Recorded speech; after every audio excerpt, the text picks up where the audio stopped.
will they lose? I'll be rooting for the Hayes Larks. Hayes Larks! I'll be rooting for the Hayes Larks. I can't wait to see a home run. I know for sure there's gonna be one. I'll call out the players by their first name. Sure am glad I made it to the game. Rain or shine, I'm gonna be there. If the stands are full, I'll bring a lawn chair. So join me down at the old ballpark. I'll be rooting for the Hayes Larks. Hayes Larks! So join me down at the old ballpark. I'll be rooting for the Hayes Larks. Hayes Larks!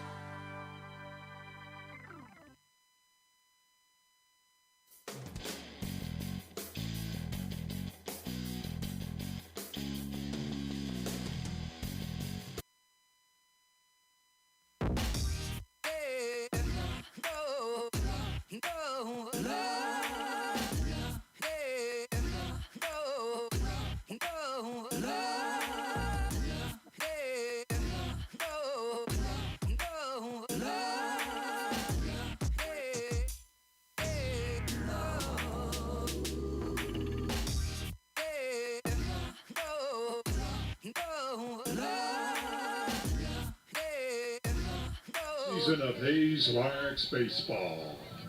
Tonight's Rocky Mountain Baseball League contest is the second game of the four-game series featuring the Fort Collins, Colorado Foxes and your Hayes Larks. The Larks are currently 17-4 on the season, 7-2 in the Rocky Mountain Baseball League, while the Foxes are 8-6 in the RMBL, 10-10 overall. Free admission to tonight's game has been made possible through the generous sponsorship of the Hayes Convention and Visitors Bureau, the Downtown Development Corporation, and Sternberg Museum of Natural History. We greatly appreciate these generous people and their support of Hayes Larks Baseball.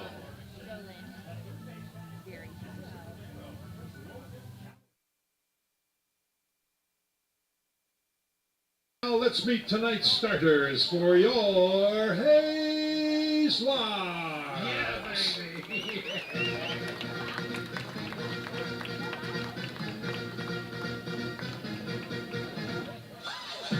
Leading off and playing center field from the University of Texas at Arlington, number 12, Zach Henry. Second, playing left field from Fort Hays State University, number 17, Cam Pearson.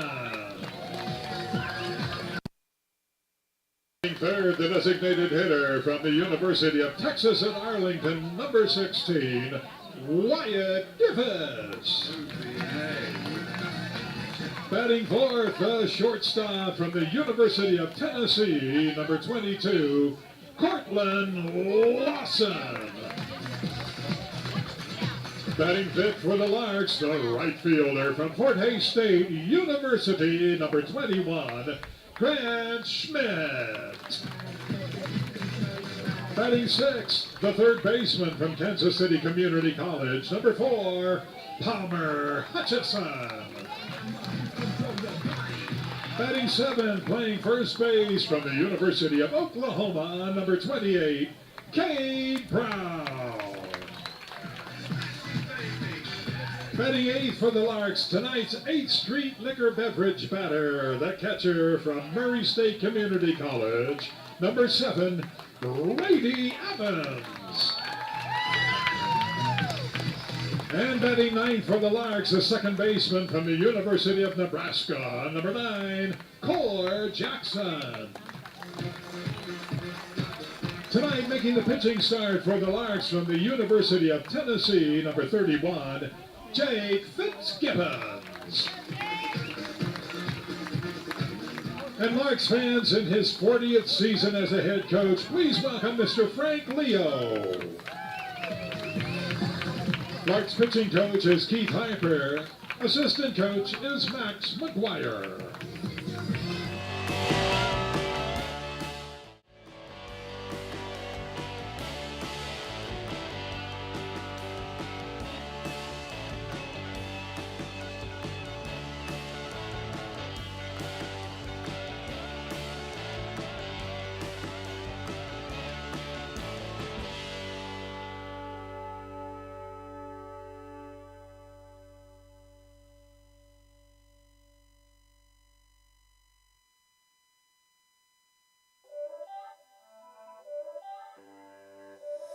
It's not a game, it's a rich thing.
And please welcome tonight's first pitch celebrities. Representing the Convention and Visitors Bureau is Lance Geyer, along with his young daughter, Ray Lynn. We'd also like to welcome 6-year-old Cadence Bloom, who's going to be assisted by her big brother, Isaac. Cadence is the daughter of Downtown Hayes director Sarah Bloom and K.O. Bloom. Her first time throwing out the first pitch. She's been watching her brothers for several years. Tonight she's going to give it a shot.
What do you expect from a dinosaur? Nice job, Rexy. Thanks to everyone. Thanks to Hayes Convention and Visitors Bureau, Downtown Hayes Development Corporation, and Sternberg Museum of Natural History for sponsoring tonight's game. Ladies and gentlemen, please welcome your umpires for tonight's game.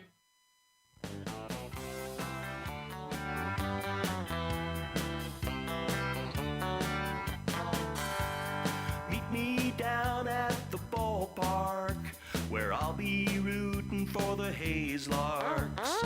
All of my friends are gonna be there too. Nothing in the world I'd rather do than grab a hot dog burger and a cold beer. You'll hear me yelling out a big cheer, 'cause whether they win or whether they lose, I'll be rooting for the Hayes Larks. Hayes Larks!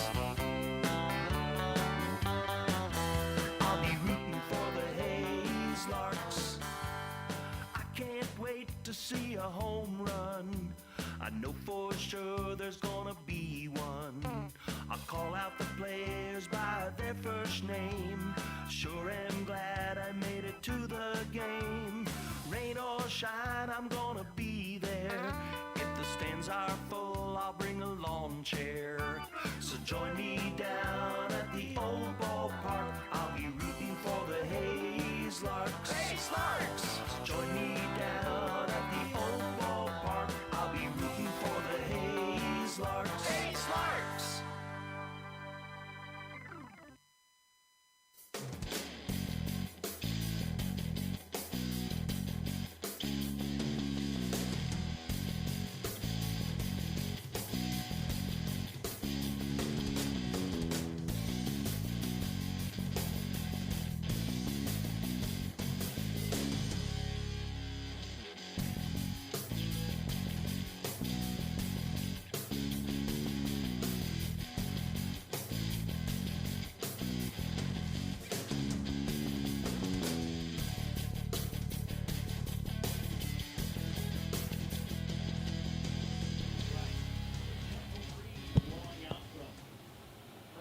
Good evening, ladies and gentlemen, and welcome to game number 22 of the 2020 Larks season, their 75th anniversary season. This is game 2 of 4 against the Fort Collins Foxes. We're back with the audio on the stream. It's Jake Fitzgibbons on the mound for the Larks. He has a 2-2 count quick against Dylan Norson, the DH out of Northwestern Oklahoma, to lead off the game. Larks won last night 12-2 in 7 innings, run ruling the Foxes. Larks come in this game 17-4 in the season. They're on a 5-game win streak, 8-2 in league play. They stand at first place. As for the Foxes, 10-10, 8-6 in the league. They're 2 games back in second place against the Larks on a 3-game losing streak, losing 6 of their last 7. Last night was loss number 6. We'll stay 2-2 as we look to get going here. Great night for baseball. First pitch clocked in at 7:05 here in Hays, Kansas, in north central Kansas. And this 2-2 delivery will miss low to Norson, and we'll have a full count. Larks have been hot lately. Boltering up the roster. We'll see a new pitcher likely tonight after Fitzgibbons. And for Jake right here on the payoff pitch, he picks up strikeout number 24 on the season. And it's 1 up, 1 down to get the game started for the Hays Larks. This brings us to Harrison Dank, the 2-hole, and the center fielder.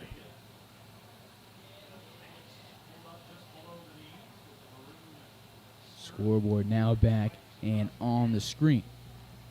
1 away, base is empty for the center fielder. First delivery from Fitz will miss outside, 1-0.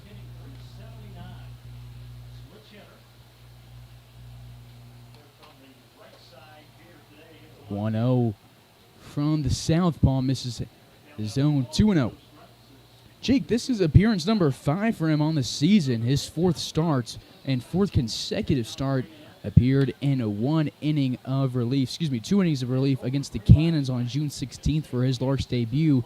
And since then has been a solid guy for the Larks to turn to. He's from the University of Tennessee. He has a 3-0 count versus the guy from the University of Nebraska. And Nebraska will get a walk. Harrison Dank picks up a walk on his season, and they have a 1-out runner at first for the Foxes.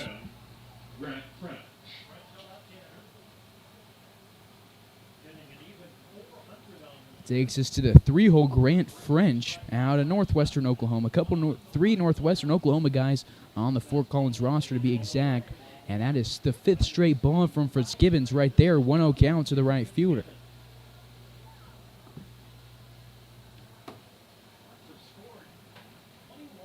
The 1-0 inside, 6 balls in a row from Fitzgibbons.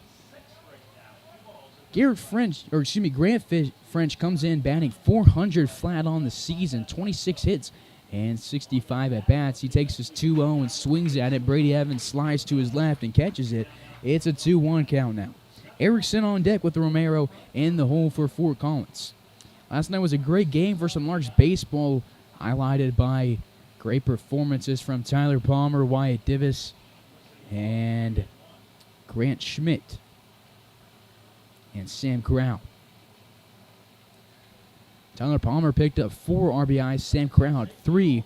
Larks won 12-2 in 7 innings, went quiet in the first inning, and after that, it was dynamite. 6 runs in the second, and then 2 in the fourth, 1 in the fifth, 3 in the sixth. And the game was over after 3 Wyatt Divis outs in the top of the 7th. Second straight walk allowed, and that is walk allowed number 14 of the season for Fitzgibbons. There's 2 on with 1 out here in the top of the 1st from Hays, Kansas. This is just the second game of this 4-game series and the second time the Larks will get to see the Foxes this season. Didn't play any of the games in Fort Collins, and the Rocky Mountain Baseball League is going to be won here in Hays, as it's going to run through Hays. Larks have 4 games against the Foxes, and then the 4 games against the Rough Riders, all in Hays. Those 8 games are going to be very important for the Foxes, Rough Riders, and the Larks. Larks currently in first place, but they're showing no signs of stopping. They want to win their 2nd straight Rocky Mountain Baseball League title, and just their 2nd year in the conference. They've won 3 straight conference titles. Won the KCLB tournament in 2019 after winning the Jayhawk League in 2018. They didn't win the regular season title in 2019 for the KCLB, but won the tournament. And then in 2020, no tournament, and they won the Rocky Mountain Baseball League and went to the NBC. Larks always always at the NBC, and they're looking to get back there this year. Jake Fitzgibbons will strike out Brett Erickson on a few pitches, and there's 2 on with 2 out now in the top of the first. It's Dank at second, French on first for Jackson Romero. Romero out of Yavapai Community College. He's from Fort Collins, Colorado, and he sends his first delivery to the backstop, 0-1.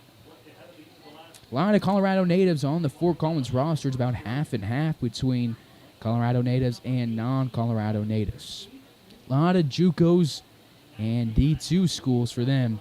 Larks got a good amount of D1, about half, and quite a few JUCOs. Just about 3 guys from D2 schools and 1 guy from an NAIA school. But doesn't matter what level you play out if you can get it done on the diamond, and the Larks have proven that this season. A lot of guys coming from all over the map in all different schools and winning a lot of games. Swing and a miss on a 1-1 pitch to Romero, and the count moves to 1-2. Romero, the third baseman for the Foxes, down to the count. 1 ball, 2 strikes, 2 away. Wind moving in from left field. We'll see if that has any effect on balls flown to the outfield. The 1-2 delivery from Fitzgibbons is going to be framed over the outside part of the plate. 3 strikeouts for Fitzgibbons, number 24, 25, and 26 on the season. We go to the bottom half of the first. Larks and Foxes tied at 0. This is Carson Ackerman on the call. You're tuned in to Larks Network.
Bottom of the first, top of the order, leading off for the Larks is Zach Henry. Has worked his way up the order throughout the season and is batting leadoff today. The center fielder from UTA is facing off against Daniel Trumper for the Fort Collins Foxes. Sends his first delivery to deep center field. Danks at the warning track. He looks up. It drops off the wall, and it's going to be a leadoff double from Henry on the first pitch of the game. A great start for the Hayes Larks and Zach Henry. Larks read the ball well yesterday. A lot of pitches hit off the barrel of the bats, and they tacked on run after run, and they want to keep that going today as we go to Cam Pearson. Pearson, the Fort Hays State commits as a runner in scoring position. Pitcher on the mound for Fort Collins is Daniel Trumper. He's 0-1 on the season through 5 appearances. This is his 3rd start. He's thrown 14 innings and has an ERA of 3.21. Henry gets his lead at second. The righty from Doane College goes home off speed, drops in the zone, 0-1. This year at Doane, Trumper went 3-2 with an ERA of 5.31. Larks first base coach Max McGuire spent a year at Doane a couple years ago after transferring from Hutchinson Community College. McGuire played for Missouri State before going to Hutch. They went to Doane and spent this past school year at Fort Hays State University. 1-1 to Pearson, the left fielder from Fort Hays State, played at Cochise and is keeping his talents in Hays, Kansas to play NCAA. 1-2 is the count now to Pearson, getting another start in left field. Pearson was off in yesterday's game, got some rest, and they put him back in the order. Larks were hot yesterday after having a couple days off after 6 days on the road.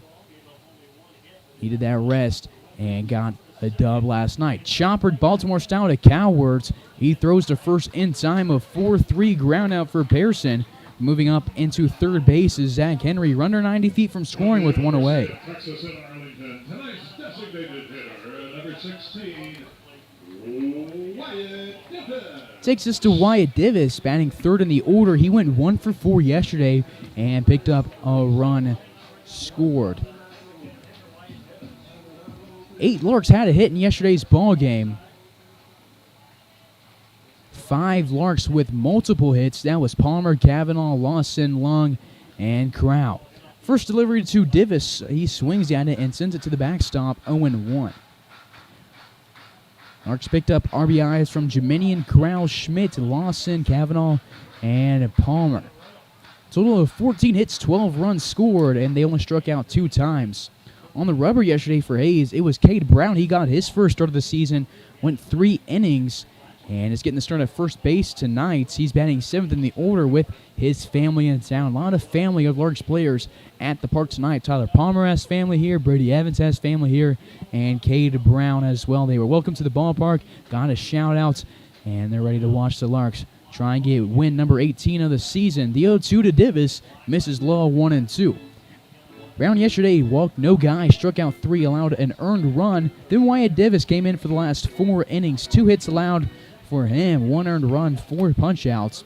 Total 7 strikeouts, just 1 walk, and 5 hits allowed for the Larks on the rubber. For Collins, Trumper goes home. Divis sends it off the inside of his bat and out of play. 1-2 to the DH from the University of Texas at Arlington.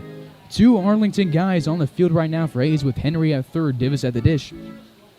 On deck for Hays is Cortland Lawson, and Grant Schmidt is in the hole. After Divis is at bat, we'll check out how the Larks line up and the batting order for the Hays hometown team. The 1-2 to Divis, a slow one that he sends to center field. It's going to drop in front of Dank. He held Henry up for a second, but Henry will move up 90 feet and score the Larks' first run of the day, number 13 in this series. And the Larks have a 1-0 lead with nobody out. And Divis picks up an RBI. The shortstop from the University of Tennessee, number 22. So we'll wait a second on the lineup and wait for this AB after Lawson. For Wyatt Divis, that is RBI number 13 this season. And for Zach Henry, that is run scored number 16. First delivery to Lawson above the letters, 1-0. Larks sported in their new retro cream uniforms. Blue lettering on the numbers, and then a red lettering on the HL on the front. Fort Collins sporting the road gray pants, red jerseys with the yellow lettering and a white trim. And this delivery from Trumper will miss outside. 2-0 to Cortland Lawson. Good game for Lawson yesterday, 2 for 4 with a run scored. Also drove in a run. Picked up 2 total bases, and he has a 2-0 count here. This delivery will miss above the letters according to home plate umpire Randy Jordan, and Lawson has a 3-0 count. Trumper on the mound, he's from Colorado, is originally from Fort Collins. Was rated the 89th overall player in Colorado according to Perfect Game, but still had a perfect game grade of 8, which is a really good number. And he gets a 4-pitch walk allowed to Cortland Lawson. Number 4 allowed on the season for Trumper, and there's runners on first and second for Grant Schmitz. Trumper's numbers kind of reminiscent of Luke Terbeek, who struck out a bunch of guys and walked only 1. Trumper's now struck out 27 and walked 4 on the season through 14 and a third on the rubber. 8 hits allowed. Coming in this game, he's now allowed 10 on the season. Has a whip under 1 of .786. That's one of the best among starters in the Rocky Mountain Baseball League. And he gets a first pitch strike here to Grant Schmitz. Schmidt had a great game yesterday. Picked up a hit, scored 2 different times, and drove in a run himself. Larks only hit in 6 innings and picked up 12 runs. The 0-1, a slider that slides across the plate, catches the low outside corner, and it's 0-2. Whitaker pump faked Divis, and Lawson there back to their bags safely without a throw. Lawson at first, Divis at second. We get a 1-2 delivery from Trumper. And he will miss the zone 1-2. Palmer Hutchison on deck with Cade Brown in the hole for Hayes. Larks had about 800 fans at the ballpark last night. Tonight on a Sunday evening, not quite as much, but still a great turnout for some Rocky Mountain Baseball League conference action. 1-2, low and outside, 2-2. 0-2-2 with the counts.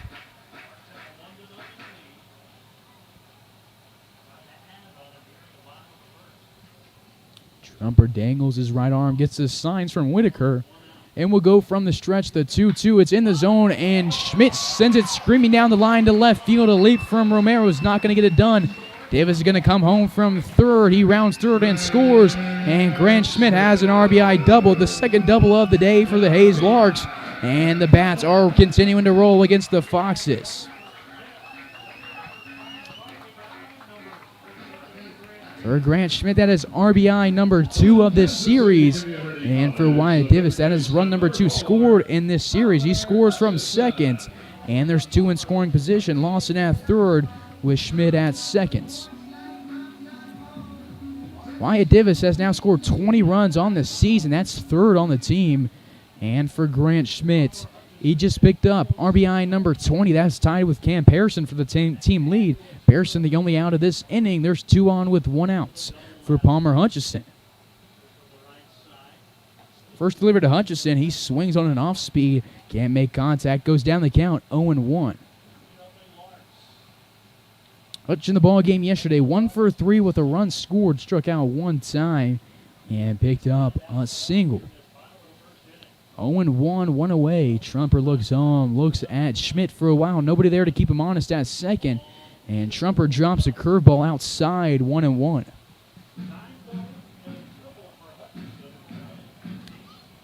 Trumper throws strikes on about 6 of every 10 pitches. 60% of the time he throws a strike today. A little under that, throwing strikes on 53% of his pitches. He has a 1-1 count with 1 away.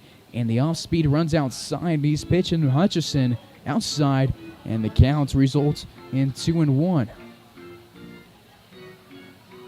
Hutch has increased every stat that he had last year from the Larks, just like he did at KCK this year. Took some time in the offseason, made some improvements. Not that he wasn't good last year. He was phenomenal for the Larks, especially defensively. But he's really picked it up and gotten a lot of looks from schools, and has gotten the Larks a few wins this season by himself. 2-2 to Hutchison. He's batting .306 this season, but he has an OBP of .451 with an OPS of .935. Great numbers right there for the third baseman. 2-2 counts. He swings and sends one over the backstop, and we will stay at 2-2.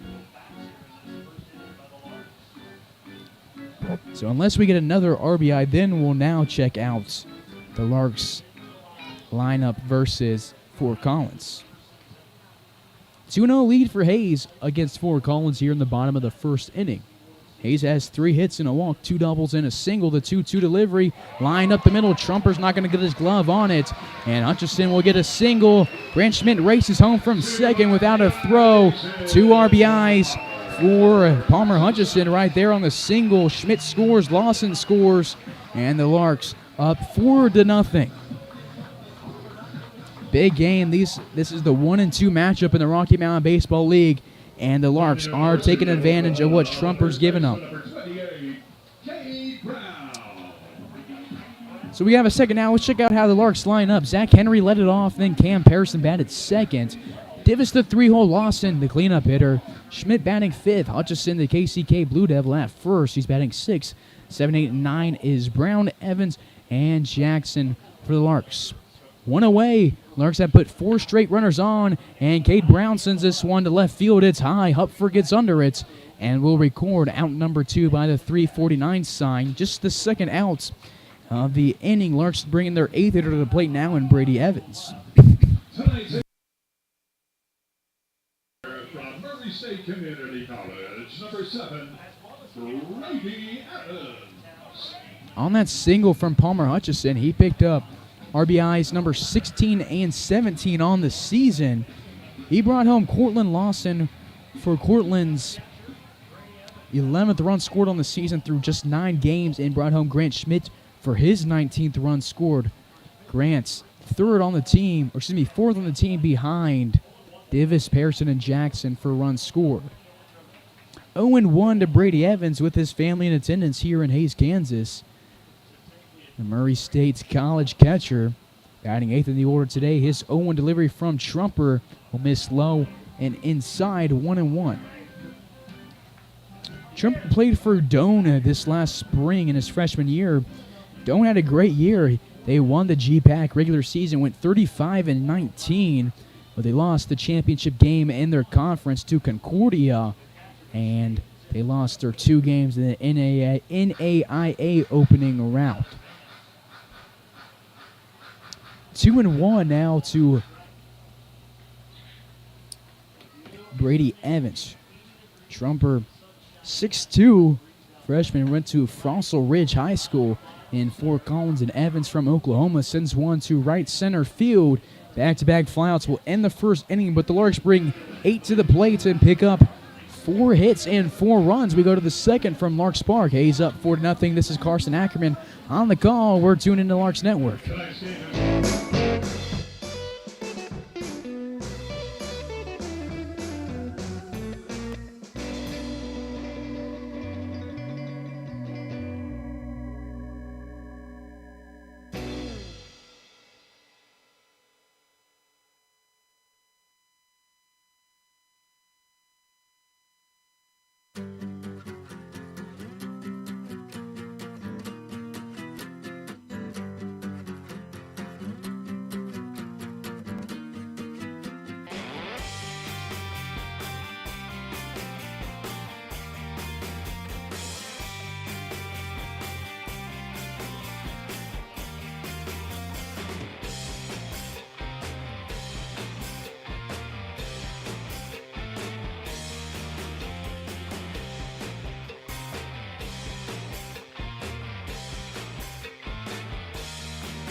Top of the second, Jake Fitzgibbons back to the mound. Throws two quick balls here to Logan Cowart, the second baseman from Henderson.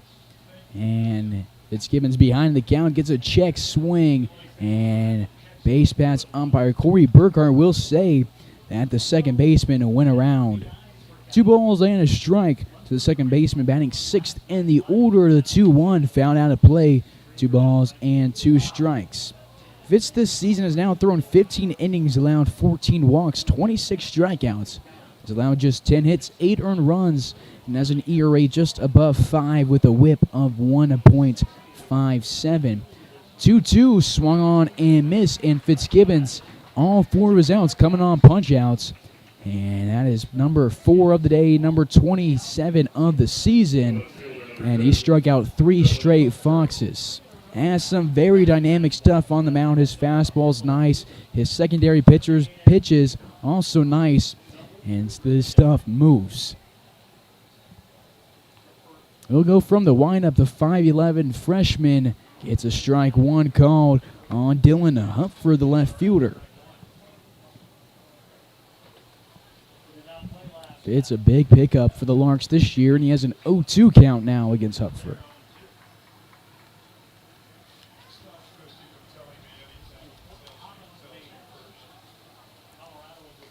Gibbons goes home, misses outside. 1 ball and 2 strikes. 1 away in the top of the second. 4-0 lead for Hayes. Fitzgibbons from Mount Juliet, Tennessee. Made 7 appearances for the Tennessee Volunteers this year, and he's now struck out 4 straight foxes in Hayes, Kansas. So how about this second inning for Fitz?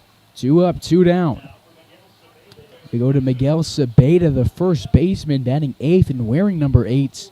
He's from Chapman. He's a California native. He's going up against a Tennessee native. Fitz this year undefeated at Tennessee, 1-0. 6 punch-outs at an opponent batting average of .333. And he has an 0-1 count here against Sabeda.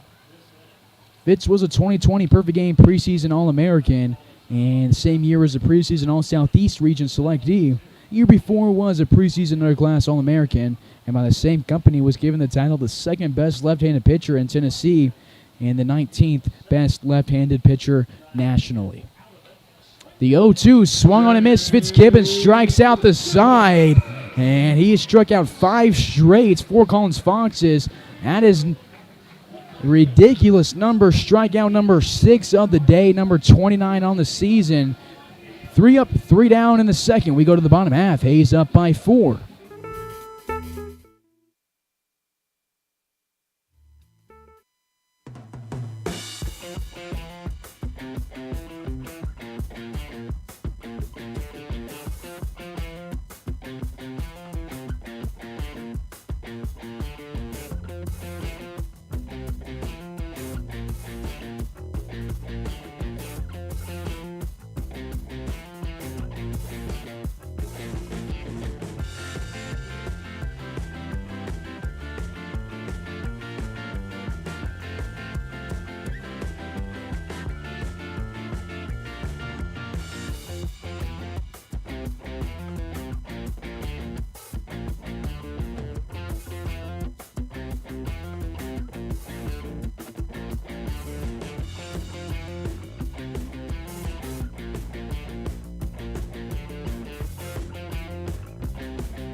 Welcome back to Larks Network for the bottom of the second.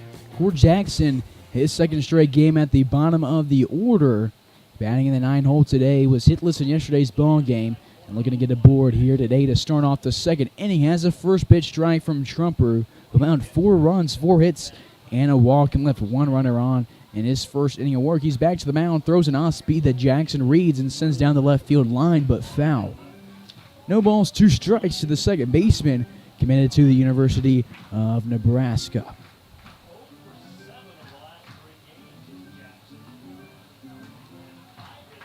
Jackson batting .278 this season. He scored a team-leading 25 times, driven in 10 runs, and is looking for hit number 16 on to protect the plate, down 0-2 against Trumper. Pitch comes home. He grounds it to the second baseman, Cowart. Throws it sidearm to Sabeda, and Trumper's retired 3 straight Larks. Second ground out to Cowart for the Larks, and we go to the top of the order. Zach Henry sent a fastball to deep center field on the first pitch of the game. Hit off the wall, semi-close to the 405 marker, and he came around to score off the bat of Wyatt Divis. So he's 1 for 1, looking to get aboard here for the second straight inning. That was his 3rd double of the season. All his extra base hits are doubles, and it was hit number 15. Off speed will miss outside, 1-0. Larks have won their last 5 games. Their longest winning streak this season was 7, and they're looking to get it past that if they can sweep Fort Collins. 2-0.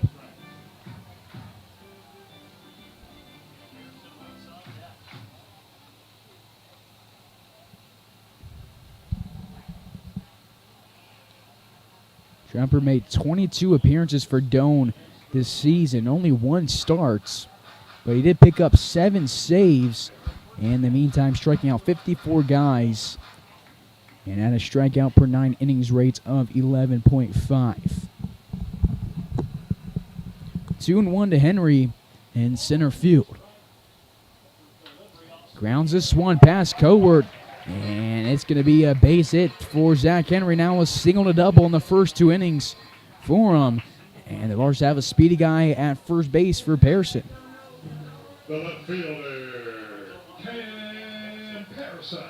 Pearson grounded out to Cowart in the first inning and advanced Henry to third base. Larks glad to have Cam back in the order after resting him yesterday. He's batting .391 this season with an OPS above 1. And he's looking to pick up hit number 28 of the season right here. Cam is second on the team in hits, behind only Wyatt Divis, who has 29. 1-0 to Cam Pearson, the Fort Hays State commit. Divis is on deck for Hayes with Lawson in the hole. Zach Henry takes off, hit and run. Will have to reset after Pearson sends it to the net. 1-1 counts with 1 away to Pearson. Cam has been huge for the Larks the past 2 years. His teammates love him, and the community of Hayes has also become fans of the kid. Larks have 5 hits. 2 of those are from Zach Henry, and Trumper's going to check on him, and he stands back up safely. Zach Henry's been thrown out the most time stealing compared to any other Lark this year, but in the meantime also has the most stolen bases. That's just part of being aggressive. He's stolen 12 bases on 15 attempts. Won't get a run on this one as the 1-1 is skied to the right side, and it drops in foul territory. Sabeda had some trouble with it and lost it at the last second, and Pearson given another chance to stay alive and get aboard. 1-2, Trumper versus Pearson. Trumper, 37 pitches, 22 of those in the zone, 4 hits allowed, 4 earned runs, and a walk. He's looking for strikeout number 1 versus Pearson. He has a 1-2 count. Henry starts to take off, holds up, and they will get Cam Pearson out on strikes. That is strikeout number 1, and Pearson heads back to the dugout, upset with himself. For Trumper, that is strikeout number 28 this season, and for Cam, that is just the Just the 18th time that can's been punched out. 2 outs, runner at first for Wyatt Divis. First delivery to Divis will miss the zone. 1-0 to the DH. He singled home Henry in the first inning. He's going to need more than a single to bring home Henry in this inning.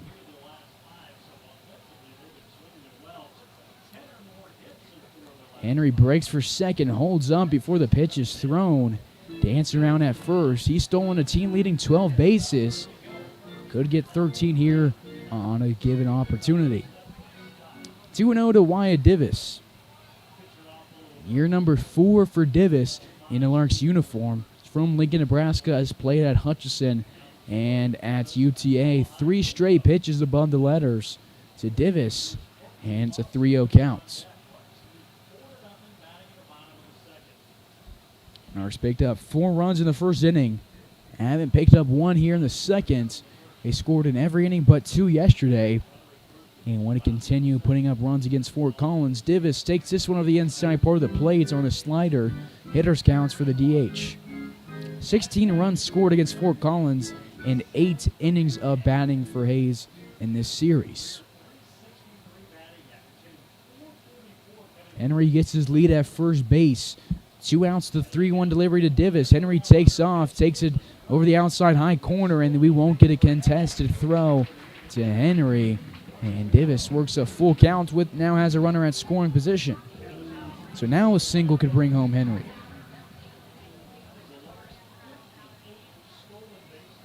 For Zach Henry, stolen base number 13 on the season. He has a 2 stolen base lead on the roster. The closest guy to him is Core Jackson. This one is skied to right field. It's going to be a 2-run home run for Wyatt Divis, punishing Trumper on the payoff pitch, and the Larks take a 6-0 lead. Larks have been hitting the long ball a lot this season. They had a few yesterday. 2 of them were off of Tyler Palmer. And the Larks pick up home run number 3 of this series against Fort Collins, and they've scored 6 unanswered runs in this game. Wyatt Divis picks up RBIs number 2 and 3 on the day, scores his second run, and brings home Zach Henry for Henry's second run.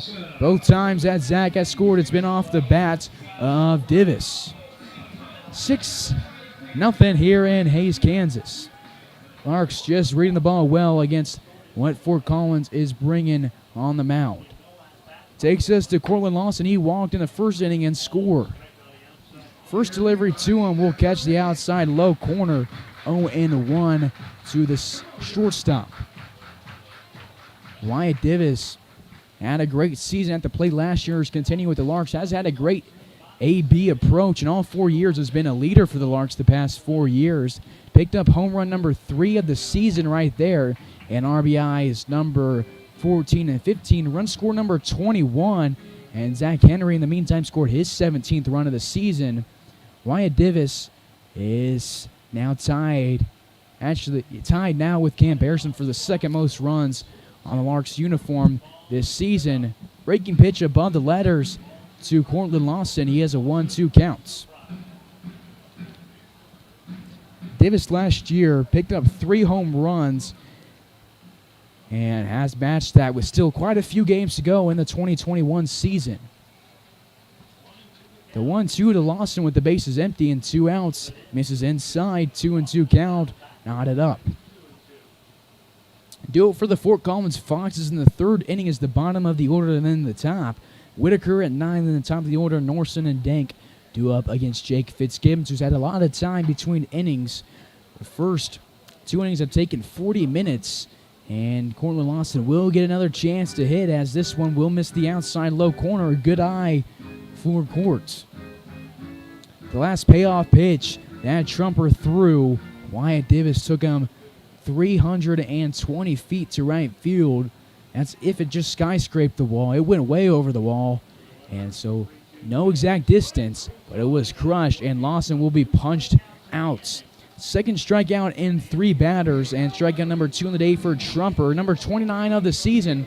Larks get 2 runs off the Wyatt Divis home run, and they lead 6-0 as we go to the third inning on Larks Network.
Jake Fitzgibbons back to the rubber for inning number 3. He's facing off against Whitaker. He's punched out 5 straight foxes.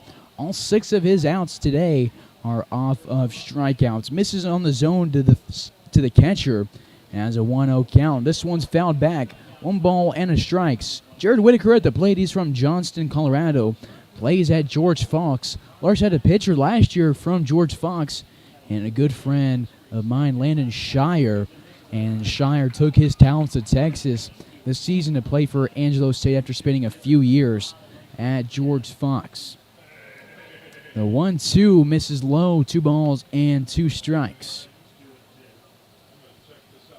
Whitaker batting 9th in the order. He has Norson on deck and Denk in the hole.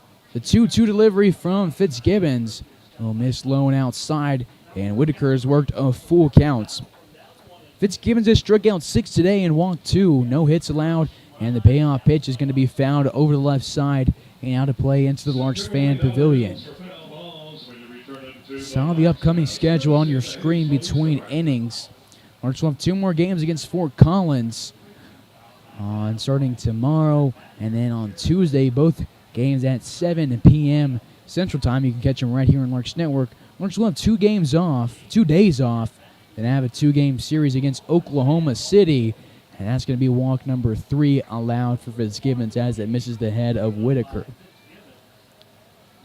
Larks first place in the league, and this is a league game between the teams standing at 1 and 2, and they want to win it and secure their spot and work their way to another NBC berth. Larks have been to the NBC World Series many times. They've been the runner-up 5 times, most recently just a few years ago, but the Larks want to win it all, especially for Frank Leo and Keith Harper in the 75th anniversary season for the Larks. Those 2 guys have been here longer than anybody for the Larks and have been so close so many times, and the Larks want to win it for him. 1-0 against Dylan Norson. He struck out in the first inning for out number 1 of the ball game. Larks will bolt up their roster closer to the NBC. I already know they're looking at some guys to bring in, as you need all the arms you can and talent that you can get to win the NBC. There's some talented teams, and when it comes down to it, you can never have enough. They'll especially be looking for pitchers. Every year they bolt up with pitchers. We'll be getting Patrick Cooper back. He played for the Larks when I was a kid and went to the Larks camps. And he's played a little bit in AAA, never got to the MLB, and is now coaching. But the Larks will want his arm back, and they're looking at some other guys. We got Derek DiColati joining the team after Corey Bryant left, so we'll see him today, as Fitzgibbons has one away after a pop-up over to Cade Brown. But you need all the arms you can when you go to the NBC in a tournament like that. I go to K-State. I watch K-State in the Big 12 tournaments. They play like 6 games in 5 days, but by the end of it, they had no arms left after playing all those games in a short amount of time. So the Larks have some great pitching, but when it comes down to the NBC, you need quite a few arms. And like I've been saying, they'll add that. They're looking at some guys, and Jake Fitzgibbons, who's on the mound right now, is going to be a big guy for the Larks as they move into the NBC. You know the bats are going to be there for Hayes. They've been there all season, and the pitching has been great, but there's also been some low spots for the Larks pitching this season, and it's going to be what the Larks can do on the mound that's going to decide whether they bring home the trophy in Wichita. 3 balls and 2 strikes to Harrison Denk. He walked in the first inning. He has a runner at first with 1 away. Chopper to the left side. Fitzgibbons comes off the rubber, throws hard to first. It pulls Cade Brown off the mound, and we'll see if they rule that a hit or an error on Fitzgibbons. This Baltimore chop pulled him off the rubber, and it's an E1. And still no hits, but there's 2 runners on. Runners at first and second with 1 away in the top of the 3rd inning. Brings up Grant French to the dish. He walked back in the first inning and didn't get past first base after Fitzgibbons struck out 2 straight guys. Fastball hits the low outside corner. Great location for Fitz. No balls and a strike to French. 0-1. A fastball below the knees. 1 ball and a strike.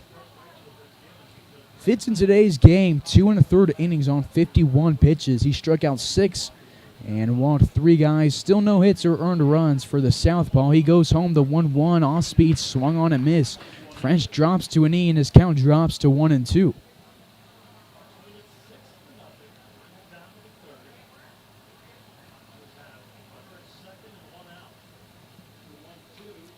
One-two popped over into the middle infield. Core Jackson drifts back and records the catch in the grass behind second base. Second pop-up of the inning. This one to Jackson, and there's 2 away. Fitzgibbons has thrown strikes on about 57% of his pitches today. He's a strike thrower, and on the season he throws strikes about 56% of the time.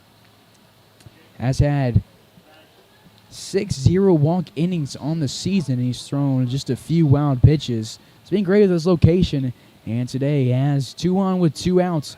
And this one's going to get away from Brady Evans. Going to be his 5th wild pitch of the season. Don't know if I got him with the announcer's jinx right there. The runners move up. There's 2 in scoring position. Whitaker at third, Dank at second.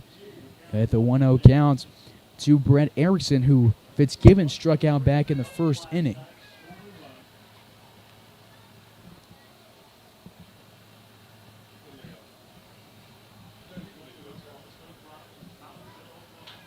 He skies this one into center field. Moving in is Henry. Is going to drop and score 1.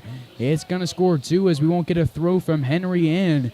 And it's an RBI single for Erickson. 2 RBI single. He brings home Dank and Whitaker. Fox matched their runs scored from last night on 1 swing of the bats, and they cut the Larks' lead to 4.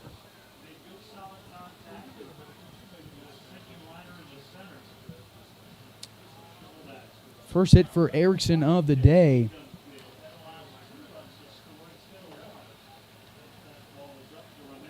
First delivery to Romero, missed the zone, 1-0. Erickson just picked up RBIs number 15 and 16 on the season. Dank scored for the 22nd time, and Whitaker scored for the 11th time this season. Dank leads the team in runs scored by 3. 1-1 will miss low. 2 balls and a strike to the third baseman. That was just the first hit of the game for Fort Collins. Runner takes off from first. A nice breaking pitch will just miss outside, according to Randy Jordan. Great pitch from Fitzgibbons. Couldn't get a swing or a call. He has a 3-1 count, and the runner moves into scoring position. And that's going to be the second walk of the inning for Fitz. Walks Romero on 5 pitches, and Keith Harper's going to come out the dugouts and have a chat with his southpaw. We'll take a break on Larks Network while the visit goes down.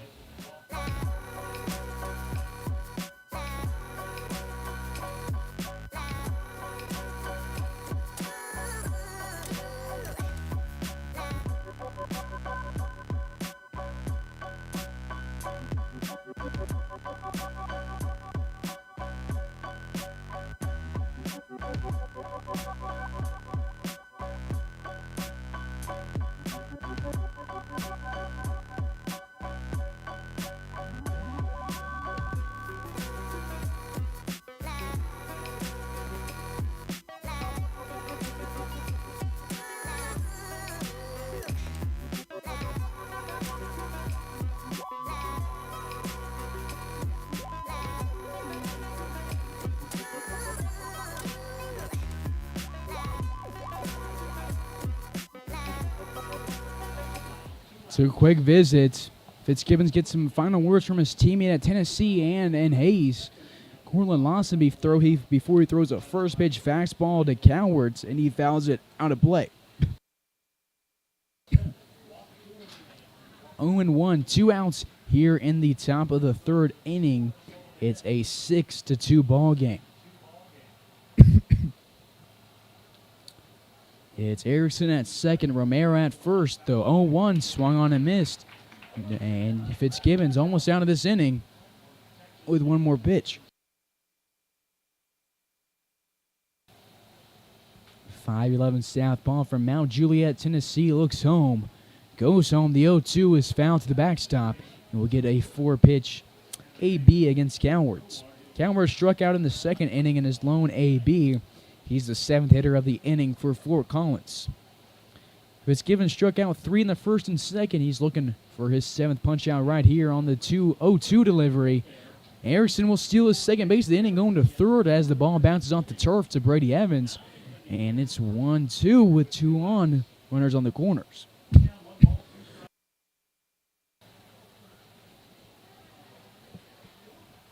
Scoreboard a little laggy on the stream tonight, so we apologize for that, for having issues with it all season.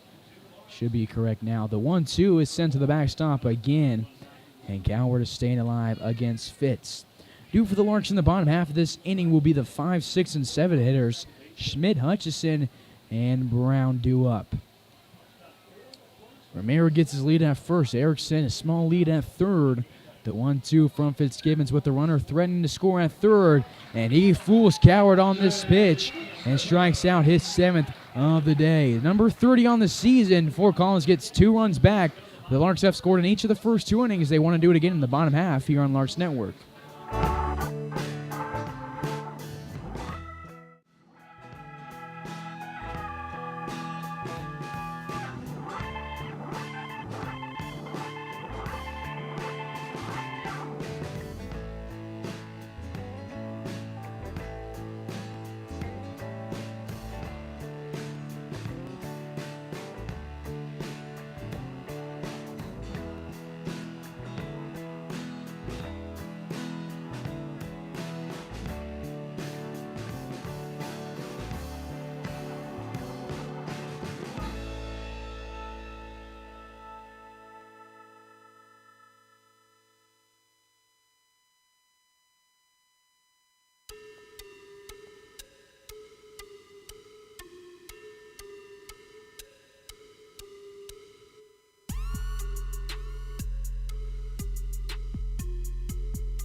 Bottom of the third, Grant Schmidt, the Fort Hays State Tiger, will lead it off. Takes an off-speed above the letters against Trumper in his 3rd inning of work. Fort Collins likes to take their pitchers long. At least they do against the Larks. They took Hunter Wall for 88 pitches through 5 2/3, even though he gave up 10 earned runs. They kept him out there on the mound, and he picked up the loss in the 12-2 victory for Hayes. 1-1 to Schmidt. He's 1 for 1 today with a double. He drove home 1 run and scored a run. 2 balls now and a strike to the right fielder from Hastings, Nebraska. It's 1 of 2 Nebraska natives that play for the Larks. 1 of 3 representing the organization. The other one are Wyatt Divis, the DH, and his first base coach, Max McGuire. 2 balls, 2 strikes now to Schmidt. Schmidt this year, he leads the team in home runs with 6. He's actually tied with Tyler Palmer, who's picked up 6 home runs in just a handful of games. Tyler's getting the day off today, was out for a while with an injury. He got injured on the first road game of the series. That was against the Game Day Saints, but he's picked up 6 home runs in the last 5 games. 1 on the 3rd, 2 on the 4th, 1 on the 6th, and then 2 yesterday against Fort Collins. And Grant Schmidt on the 2-2 delivery is going to be strikeout victim number 3 of the day against Trumper. Third baseman, number 4. 2 straight punch outs for Trumper, and there's 1 away in the bottom of the 3rd. Hutchison to the dish. He singled back in the first inning and picked up 2 RBIs on his delivery. his second look at Trumper. He looks to get a good look at him here after he was left on base in the first inning. Hutchinson, the lone runner, left aboard in the game so far for Hayes. Fort Collins has left 4 on. Hayes left nobody on in the second, 1 on in the first. 0-1 to Hutchinson from Hayes, Kansas.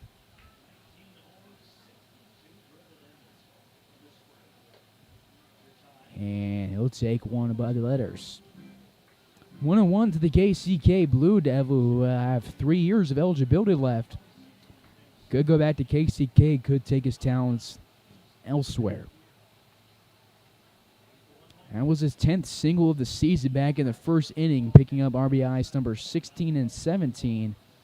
He has 20 hits, 9 doubles, 10 singles, and a triple. Not often do you see a guy who has the same amount of doubles as he does triples, but Hutchinson is not your average guy on the baseball diamond.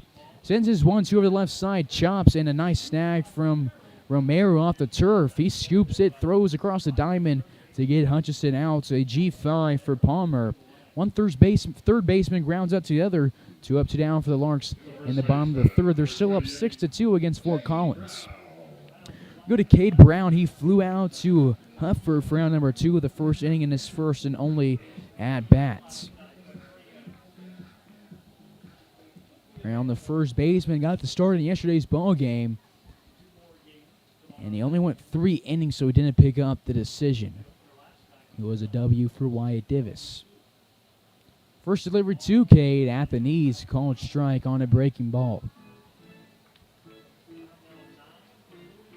This is the Larks' second time through the order. They're at their 7 spots. He brought 8 hitters to the plate in the first inning and 5 to the dish in the second.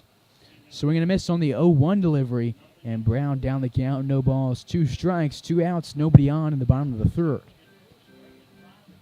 He's looking for their 6th straight win today. They're on fire, and they've scored in each of the first 2 innings. Trumper wanted to keep him silent in the third. We'll see what he does with the 0-2 pitch. It comes home, and Cade Brown's going to go down looking. And for Cade Brown, that is another strikeout on his season. That is his 14th. And for Trumper, that is his 2nd strikeout of the inning. He struck out 4 in the last 2. 3 up, 3 down for the Larks. In the 3rd inning, we go to the 4th. Hayes up by 4.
Perfect.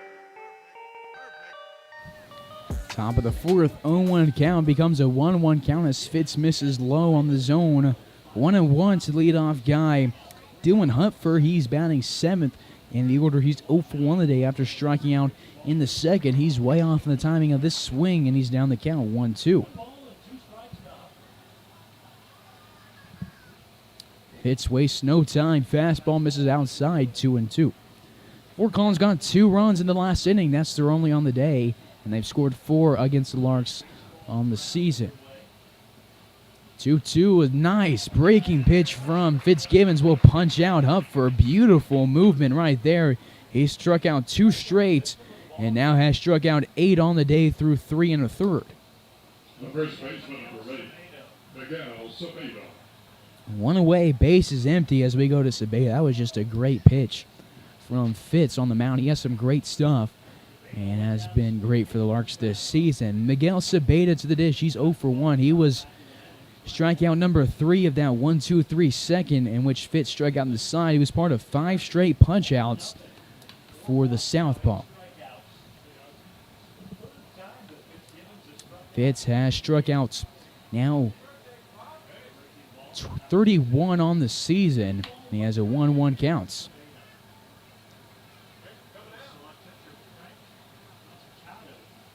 The 1-1 swung on and missed. Could he be strikeout victim number 9? Fitz's career high in strikeouts as a Lark in 1 game is 8. He's done it 2 times before this game, once against the Cougars in just 3 innings. He did it against the Sox in 5 innings, and he tops his career high. He's now had 8+ strikeouts for the first time and 8 strikeouts 3 times on the season. That's number 9 on the day in his 3rd straight punch-out. Jake in a groove with 2 away. We go to the bottom of the order. Jared Whitaker, he walked in the 3rd inning and scored the first run of the game for Fort Collins. And the first delivery to him off speed outside 1-0.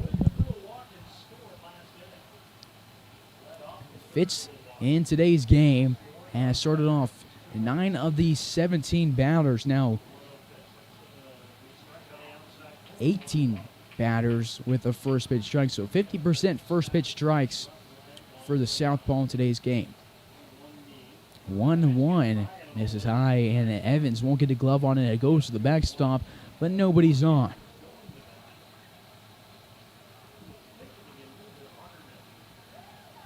Two balls and a strike here to the catcher from George Fox. Fitz goes home. Nice off-speed breaking ball. Will run outside. No swing from Whitaker, and the count moves to 3-1. Still having issues with their scoreboard on the stream, so we apologize for that being down.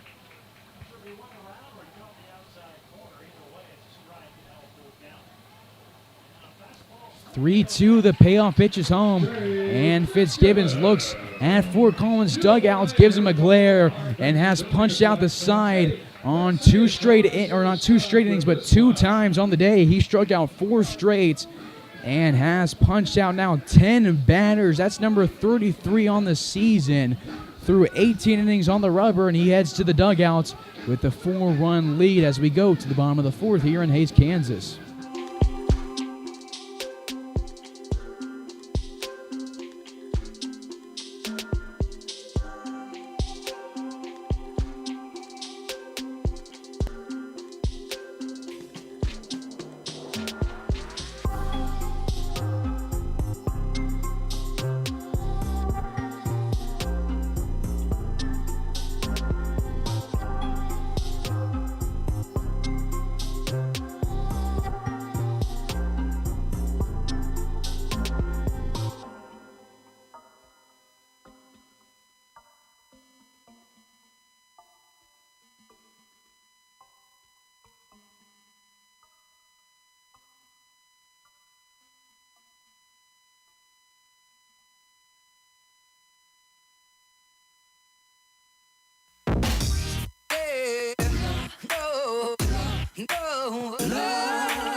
Bottom of the fourth, Brady Evans going to lead it off for Hayes. He's 0 for 1 today and takes a breaking ball in the zone for a called strike.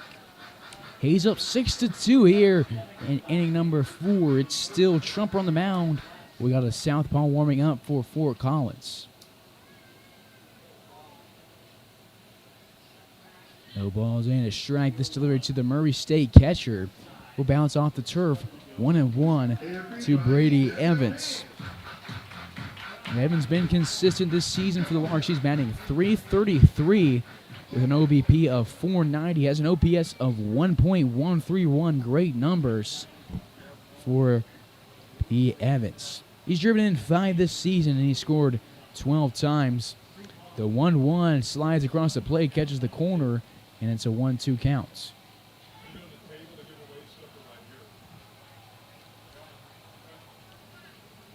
One and two.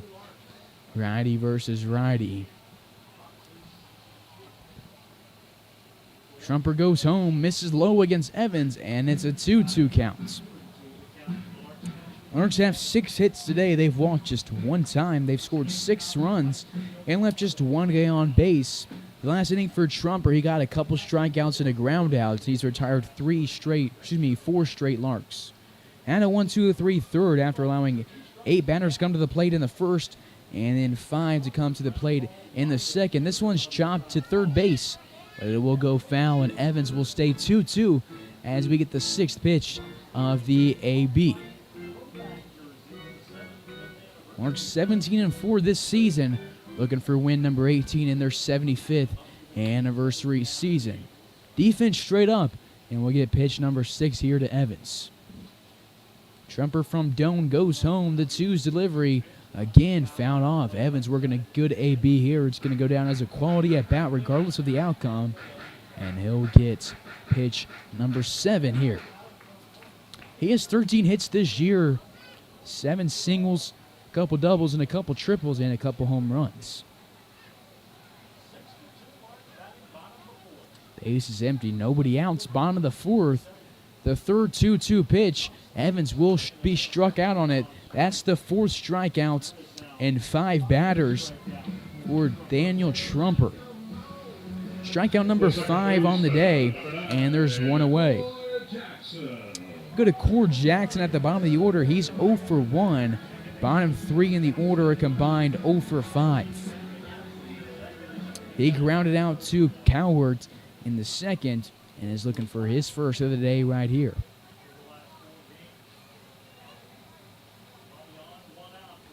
Swing and a miss on an outside breaking ball. 0-1 against the Canadian second baseman.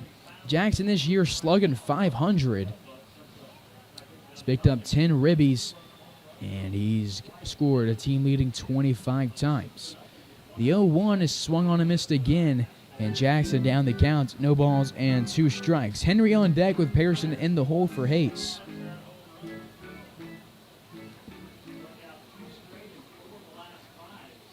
Nobody warming up for Hayes, but there is a southpaw that's up and moving and looking ready to go for Fort Collins when they need him in their pin. Ground ball goes to Cowart, scoops it, sends Sabeda back to first, and the throw to Sabeda is in time. 2 up, 2 down in the 4th for the Fort Collins defense.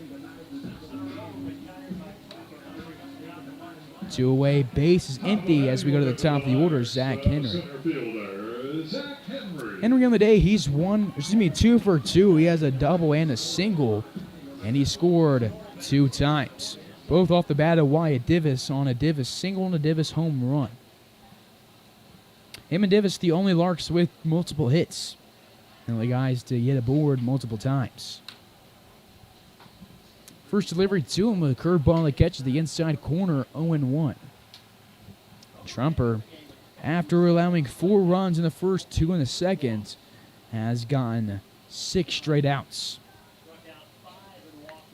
Henry throws right-handed, but is in the left-hander's batter's box to get a better view at Trumper. And this fly ball is to center field. It's right where Henry had his double in the first, but this one will be reined in by Dank. And center 6 up, 6 down in the 3rd and 4th for Trumper. And the Larks are silent for their 2nd straight inning.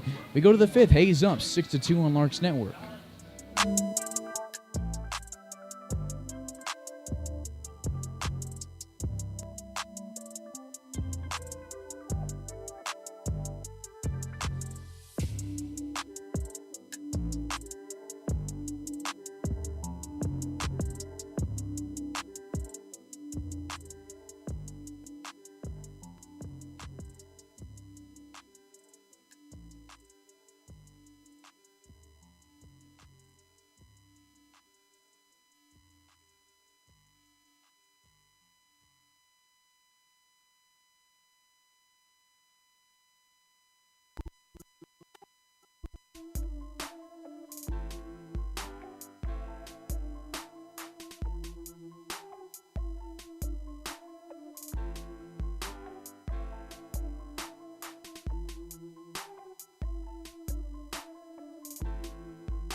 Top of the fifth, Jake Fitzgibbons back to the rubber. He struck out 10 through his first 4 innings and misses the zone here on the first pitch to Dylan Norson. We're at the top of the order in the top of the inning for Collins.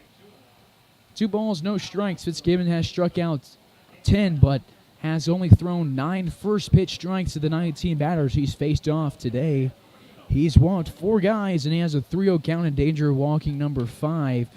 And Norson 0 for 2 in the day. He struck out in the first inning, and then popped up to Cade Brown in foul territory. And the third, 3-0, he's taken all the way. Becomes 3-1 as it's in the zone from Fitz. Big gap in right center, and it's lined up the middle. It's over the head of Fitzgibbons, and it rolls to Zach Henry in center field. Just the second hit of the ball game for Collins. They have a leadoff base runner for the first time today.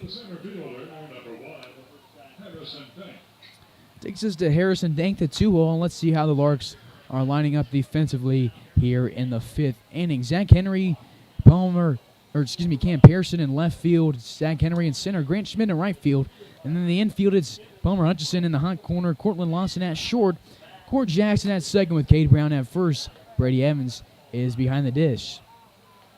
1-0 as the fastball from Fitz misses high. And this is the 20th batter he faced and throws his 11th first pitch ball. This one's roped in the left center field. It could get down. It drops. Zach Henry, and it's back-to-back base hits for Collins, who's down by 4, looking to rally here in the 5th. Dank has been aboard 3 times now off of a walk, a Fitzgibbons error, and now a single. So nobody out, 2 on for Grant French. French walked in the first inning, was part of back-to-back walks, and then Fitzgibbons struck out back-to-back guys in the first, so look to repeat that here in the 5th. He popped up to Cord Jackson for out number 2 of the 3rd inning in his last AB, and Fitzgibbons throws his 10th first pitch strike here. 0-1 to Grant French, the right fielder. French from Northwest Oklahoma. He's a Texas native and is down the count 0-2.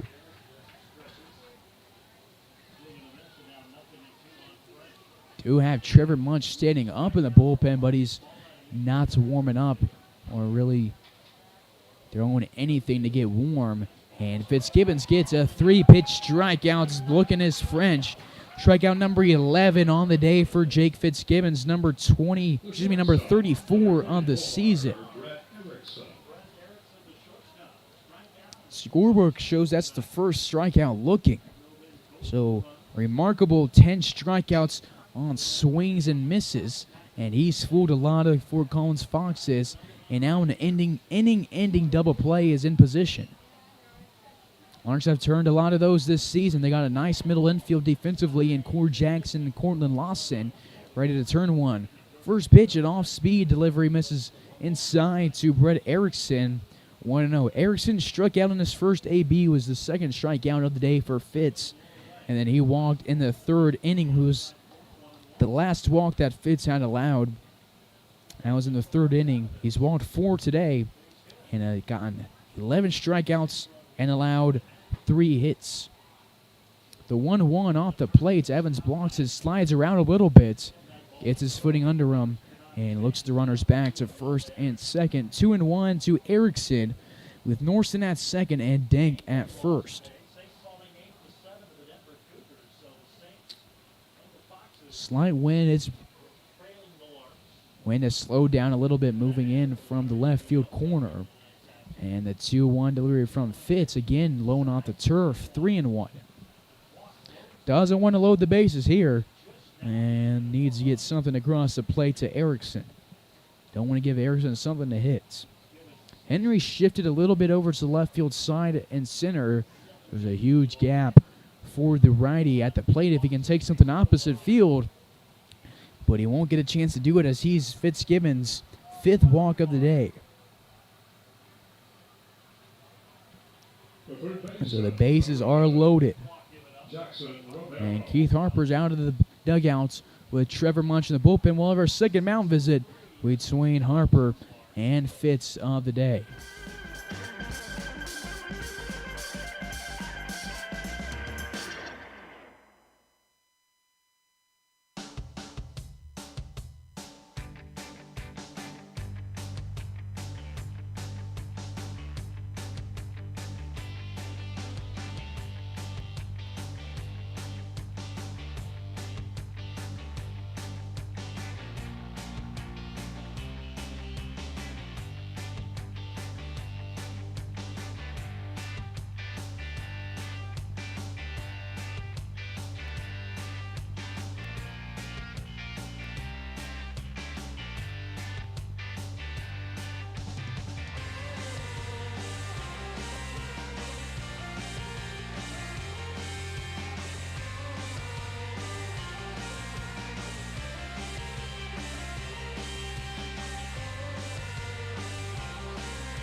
Coach Harp likes to keep it short and sweet on the mound visits and always likes to put his trust in his guys on the mound. Fitzgibbons gets some last words of encouragement from Lawson as the infield came in for the mound visit. And he's ready to go. Throws a first pitch and gets a foul ball against Romero. Romero 0-4 on the day. The breaking ball in the zone. Strike 2. This one called against Romero. He struck out in the first inning and then walked in the third. Fitzgibbons in a good pace. Has good tempo on the mound. Goes from the windup. The 0-2 delivery. Swung on and missed. Jake Fitzgibbons has now struck out 12 on the day through 4 2/3. Couldn't bounce back better after a walk to load the bases. He's looking to get out of this inning and get out of the jam. And if he finishes this inning, he puts himself in a position to pick up his second win of the season and record a decision regardless of if the Larks keep him past this inning. Two-way bases jacked in the bottom of the fifth. This one, a breaking ball will miss low, 1-0 to Logan Cowart. Cowart 0 for 2. He started the second inning with a strikeout and then ended the top of the third inning with a strikeout. Line drive, diving, Cord Jackson is going to get under his glove and sneak into center field. 1 run scores, 2 runs scored. It's a 4-6 ball game, a 2 RBI single for Cowart. All 4 runs have scored off of 2 singles that brought home Norson from third and Dank from second. Erickson goes to third base. And that is Norson's first run of the day and Dank's second run scored. And it's a 4-6 ball game with runners on the corners and 2 outs.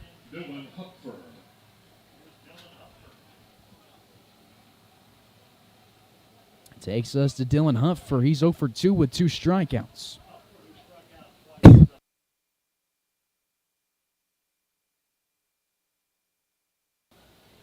For Cowart, he just picked up RBIs number 11 and 12 on the season. Norson scored for his 20th time this season. He has his second most runs scored.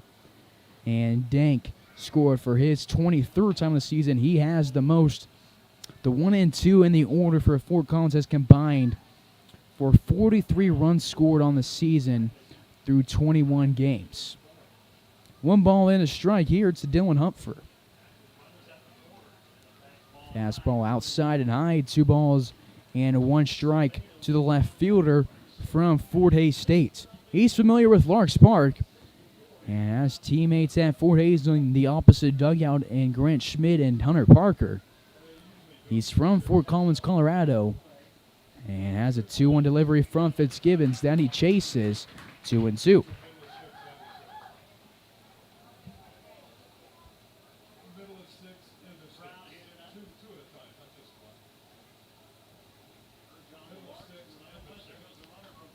Hunter takes off on the 2-2 delivery from first base, and he's sent back to first base.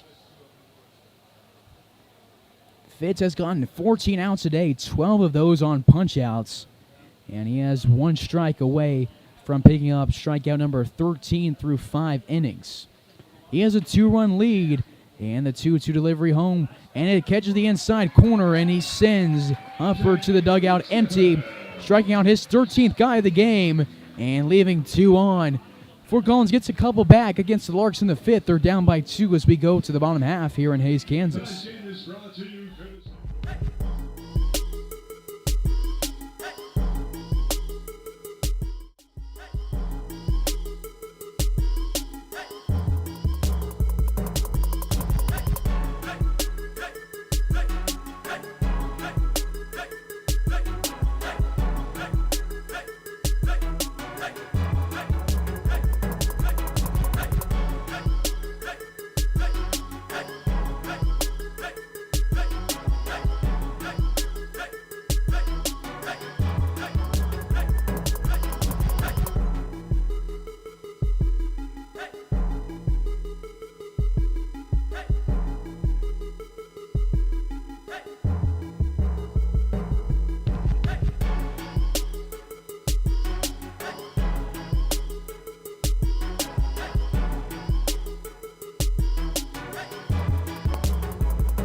quick. Out number 1 in the bottom of the 5th. 1 pitch and the ground out off of the bat of Cam Pearson.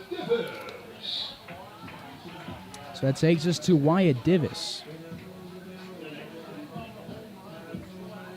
Divis in his last day at bats cleared the bases with a 2-run home run, picked up his 2nd and 3rd RBIs of the day.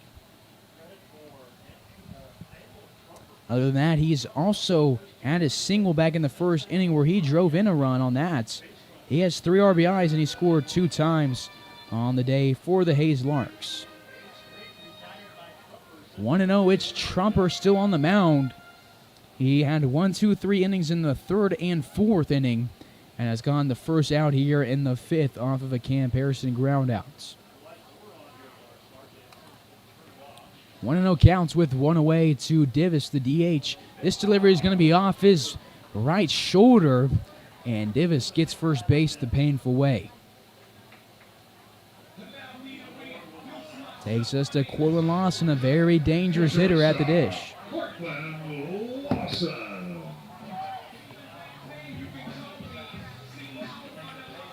Wyatt Divis has now been plunked 4 times on the season.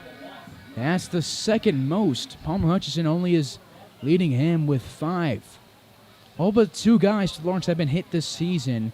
They've been plunked 28 times now. 3rd time Divis will be aboard against Fort Collins today. Divis having a great season for Hayes. Has continued his hitting streak.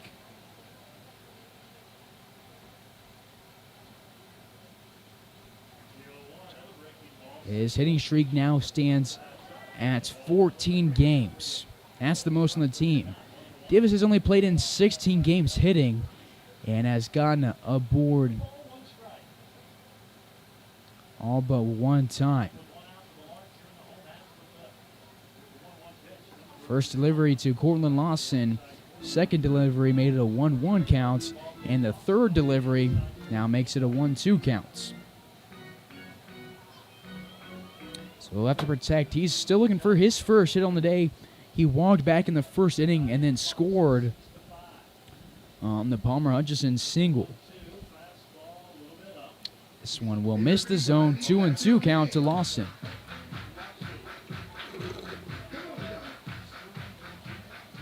One away with a runner at first in the bottom of the 5th. Trumper had retired 8 straight guys before hitting Divis. Divis has his lead at first. Trumper ignores him, goes home. Lawson sends this one screaming to left center field. And Dank will get under it on a well-hit ball. And Divis goes back to first with 2 outs. The right fielder, Grant Schmidt. This brings us to Grant Schmidt. Grant on the day, he's 1 for 2 with a double. Drove in a run on that double back in the 1st inning, and then he's later scored with Lawson on Hutchinson's RBI single.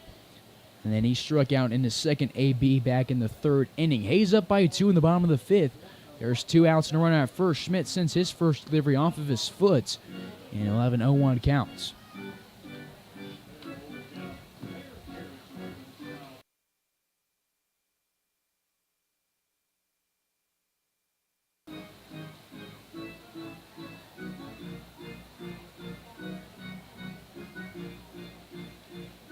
Keep losing our scoreboard here on the stream. We'll try to get that figured out over the next few days so we don't have to keep dealing with this.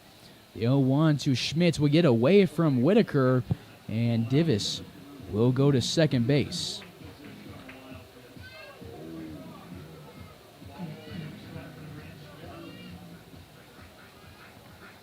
One and 1 count. Divis in scoring position at 2nd. Trumper still on the mound. This is his 5th inning on the rubber. Trumper has thrown 4 2/3 on 87 pitches, 6 earned runs, 5 strikeouts, a walk, and a home run allowed. 2-1 now to Schmitty. Hutchinson on deck with Brown in the hole for Fort Collins. 2-1 is the count, and Schmidt waiting pitch number 4. 2-1. He's chopped over to the left side. Takes Trumper off the mound. Whitaker races forward. Throws to first, and it's an errant throw on one. He really rushed. He kicks his helmet. And scoring is Davis, and Schmidt goes all the way to third base. First error of the day for Fort Collins, and it costs him a run. Hayes now up 7-4. Davis has been aboard 3 times, and he scored 3 times, and he's also driven in 3 runs. It won't go down as an RBI for Grant Schmidt because of the error. It's an E2, but he goes to third base, and he's aboard for the second time. And coming up to the plate is the guy who brought him home. And out of the dugout is Taylor Langston, the head coach for Fort Collins, and we'll get a mound visit and take a quick break on Larks Network.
Grant Schmidt at third base.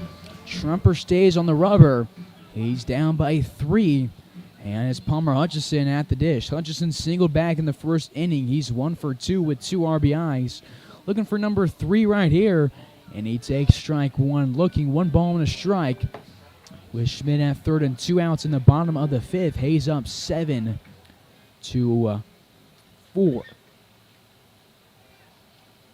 For Wyatt Davis, that was run scored number 22 on the season. He's now just 3 behind Cord Jackson for the team lead in 5 less games. 1-2 count to Hutch. Hutch, the third baseman, originally from Hays, Kansas, went east to play for KCK. Reaches for one, grounds it up the middle. It's a nice scoop from Erickson, and the throw is going to get Hutchison out by a step. A great play from Erickson. Saves Fort Collins a run, and they will get out of the inning suffocating just 1 run. Hayes takes a 7-4 lead to the 6th here on Larks Network.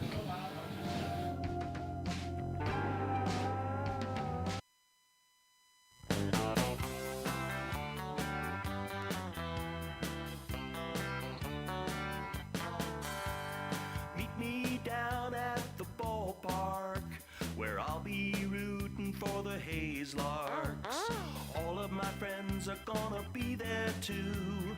Nothing in the world I'd rather do than grab a hot dog burger and a cold beer. You'll hear me yelling out a big cheer, 'cause whether they win or whether they lose, I'll be rooting for the Hayes Larks. Hayes Larks! I'll be rooting for the Hayes Larks. I can't wait to see a home run. I know for sure there's gonna be one. I'll call out the players by their first name. Sure am glad I made it to the game. Rain or shine, I'm gonna be there. If the stands are full, I'll bring a lawn chair. So join me down at the old ballpark. I'll be rooting for the Hayes Larks. Hayes Larks! So join me down at the old ballpark. I'll be rooting for the Hayes Larks. Hayes Larks!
Top of the sixth, Trevor Munch is on the mound replacing Jake Fitzgibbons. Throws one pitch to Miguel Cebeda. And Cebeda, who's 0 for 2 on the day, now is 1 for 3 after striking out 2 times against Fitz in the second and fourth. And lines to left field for a one-pitch single against Trevor Munch. This is Munch's third year in a Larks uniform. And he's making another appearance in relief for the hometown team. He's from Lawrence, Kansas. Last pitch for Wichita State. Checks over at the runner at first, and Cebeda's back in safely. We're at the bottom of the order now to Jared Whitaker. He's 0 for 1 with a strikeout and a walk. This is appearance number 7 on the season for Munch, and his 6th in relief. So today for Jake Fitzgibbons. Fitz strikes out 13 in 5 innings, just a remarkable number for the southpaw. Threw 110 pitches, 63 in the zone, 5 innings, 5 hits, allowed 5 walks, 4 earned runs, and again 13 punch-outs for the southpaw from Tennessee. 0-1 from Munch, swung on a miss on the off-speed, a nice pitch from Munch. No balls and 2 strikes. Munch has pitched 7 2/3 innings this season. All but 3 of those in relief. Started his first game against the Sox. Now was his lone start. It was his 2021 Larks debut. He went 3 innings, 1 earned run, struck out 4 guys, and he gets a beautiful breaking ball and gets Whitaker to chase. Made him look foolish, and there's 1 away in the 6th inning. Strikeout number 11 on the season for Munch. 14 strikeouts now for the Fox, and they have gone 16 outs at the plate, 14 of those off of strikeouts. Just a great day for the Larks pitching staff. Munch has an ERA of 4.70 and a whip of 1.70. Fly ball into right center field on the first pitch. To the top of the order, Dylan Norson, and he skies it to Grant Schmidt, who records out number 2 in right field. That single from Cebeda was just the 5th hit of the ball game for the Foxes. 2 outs with the runner at first here in the top of the 6th inning in Hays, Kansas. He's up 7-4. We go to Harrison Dank. He's been aboard 3 times in 3 plate appearances. On a walk, a single, and he reached on an error. It's his first look at Munch this season. He won't get a pitch here as Munch checks over at Cebeda, who's back in safely. Do it for the Larks in the bottom of this inning. This is 7, 8, and 9 hitters, the bottom 3. Brown, Evans, and Jackson. 0-1 as Munch catches the zone here. And is up against Dank, the center fielder. Dank from Nebraska. He's originally a Kansas native. He's from Andale, just outside of Wichita. And is going up against Munch, who's from Lawrence, Kansas. Munch liking the off-speed here in the 6th inning. Gets this one over the outside part of the plate. 0-2. Foxes have lost 6, other last 7. They're down to their final 10 outs, down by 3. Munch gets the signs from Evans in the toss. Southpaw goes home. Fastball outside, 1-2. Hays has just 2 left-handed pitchers on the roster. They're throwing them both today in Munch and Fitzgibbons. The other one was Dylan Dreiling, who's no longer with the team. He's playing for his club team now. And the 1-2 from Munch. Fastball outside, 2-2. Fitzgibbons threw 12 first pitch strikes to the 25 batters he faced. And Munch has thrown a 4 first pitch strike to his 4 batters. Count even at 2. Delivery comes home. It drops low and inside after being down 0-2. Dank takes 3 straight balls on 2 fastballs and an off-speed.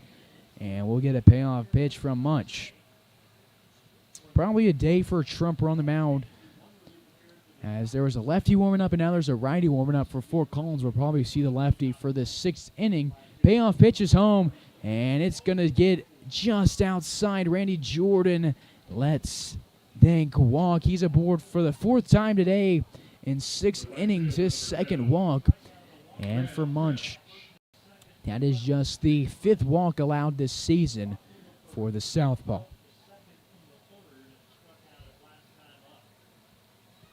Munch has allowed 9 hits this season through 7 2/3.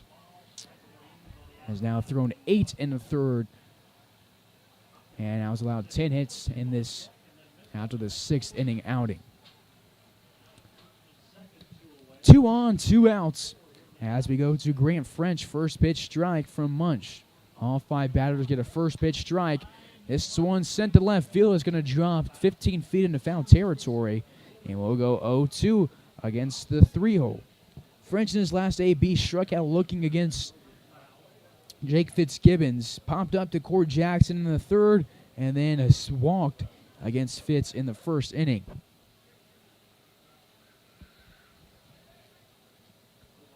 The 0-2 from Munch. Doesn't get a chase and swing from Dank.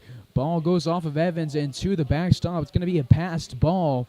And now there's 2 in scoring position. Sabeda at 3rd and Dank at 2nd with 2 outs. 1-2 counts. Munch trying to get out of this inning. The tying run is at the plate.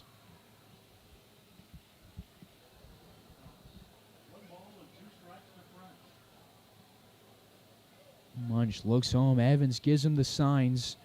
And the southpaw delivers. Nice pitch with some velocity over the outside part of the plate. And he gets French to go down looking. Strikeout number 15 on the day for the Larks pitching staff. Number 2 for Munch.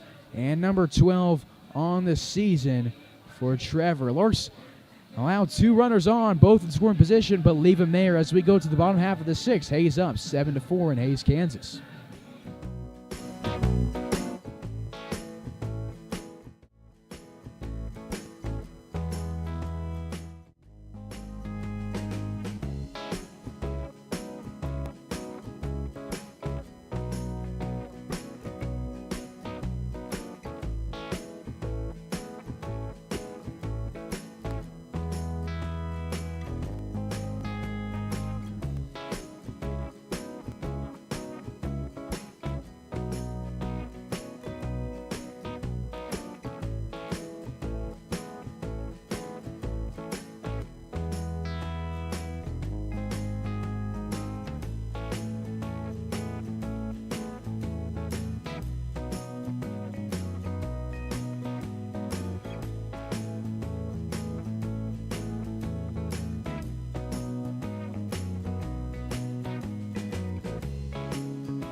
New pitcher into the aim for Fort Collins for the 6th inning is Caden Iman. Throws a pitch to Cade Brown. He gets a pop-up into shallow center field. The catch will be made by Dank. And Brown is now 0 for 3 on the day. One away as we go to B. Evans. Larks fans, be sure to subscribe while you're watching the stream. Larks fans and Fort Collins fans alike, hit that subscribe button. When you do, it helps us out a ton, helps us reach a broader audience. And our goal is 1,000 subscribers. We have to get there in order to stream from the website, and things will run so smoother for the people who watch our games once we're able to get those on the website. And hit that notification bell. You'll get notified each time we go live all season long. Brady Evans sends a fly ball to deep left field. It's right at the 349 marker. but making the catch on the warning track will be Hupfer. 2 up, 2 down for the Larks in the 6th inning against Caden Iman. Bottom of the order, Cord Jackson, he's 0 for 2. It's a day for Daniel Trumper. 5 innings, 6 hits, 6 earned runs, 7 runs total, but only 6 earned. 5 strikeouts, a walk, and a home run allowed. Threw strikes on 64% of his pitches. 60 strikes on 94 pitches. And Caden Iman in a groove. The 0-1 is going to be called strike 2 on Cord Jackson, the Canadian second baseman. Caden Iman from Western Nebraska Community College, where Larks pitcher Hunter Parker went for a couple years. Iman from Byers, Colorado, the 0-2 delivery versus Cord Jackson. He will strike him out on 3 pitches. A quick 1-2-3-6 for Iman on the rubber, and it sends us to the 7th. A's up by 3.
Larks go 1-2-3 for the 3rd time today in the 6th inning.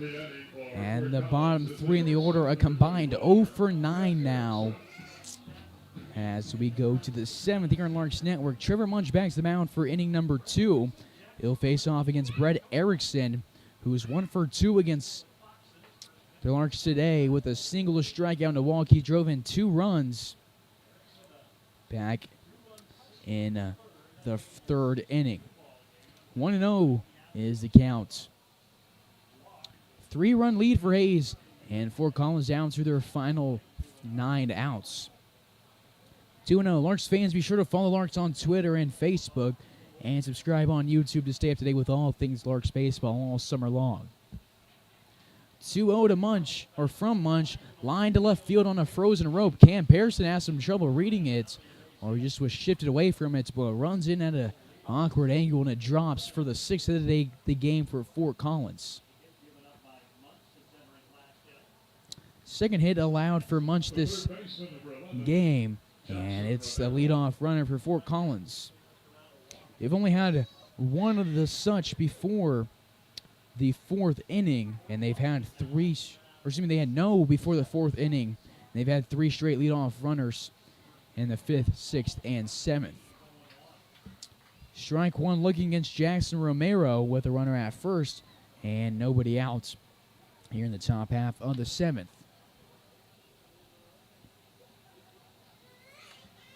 Munch goes home, misses inside, 1-1. Year number 3 for Munch for the Hayes Larks. Last year with Hayes was a late addition to the roster about mid-season. Came to Hayes and threw 13 2/3 innings. Ground ball to the right side. It's going to be scooped up by Cade Brown. Erickson will move to second. And Romero is now 0 for 3 with a couple of strikeouts and a ground outs. Runner in scoring position with one away. But going back to Munch's season last year, had a whip just barely above 1 of 1.02. 6 hits allowed for the southpaw. He picked up a save, had 1 start, went 2-2, and struck out 11 guys. Had an ERA of 3.95 for the Hayes hometown team. He's a 6-foot junior, has 1 year of eligibility left, I believe. Just at his junior year, and has a strike 1 called against Logan Cowards. Cowards on the day, 1 for 3, short out 0 for 2 with 2 strikeouts against Fitz. And Fitz allowed 2 runs in the 5th. And he had a single in that inning, picked up 2 RBIs, and they will catch Munch for a balk. Just his second balk on the season for the Hayes Larks on the mound. They've been the beneficiary of a couple, and this one they're on the bad side, and that sends Erickson to third base. Still 0-1 counts with 1 out, but Erickson 90 feet from scoring. The 0-1 ground to Cade Brown. He shuffles towards it. It rolls into right field, and it's the second RBI single for Coward. He now has 3 RBIs, and now Erickson scores for the first time today. Erickson now has 2 singles and a walk. Hit more 3 times, scored once. He's also driven in 2 runs. It's now a 5-7 ball game. So that balk proven costly. Larks argued it for a little bit. Some of the dugouts and some of the guys on the field were confused by it. But it gives Fort Collins their 5th run of the game. Off speed from Munch in the zone for a called strike.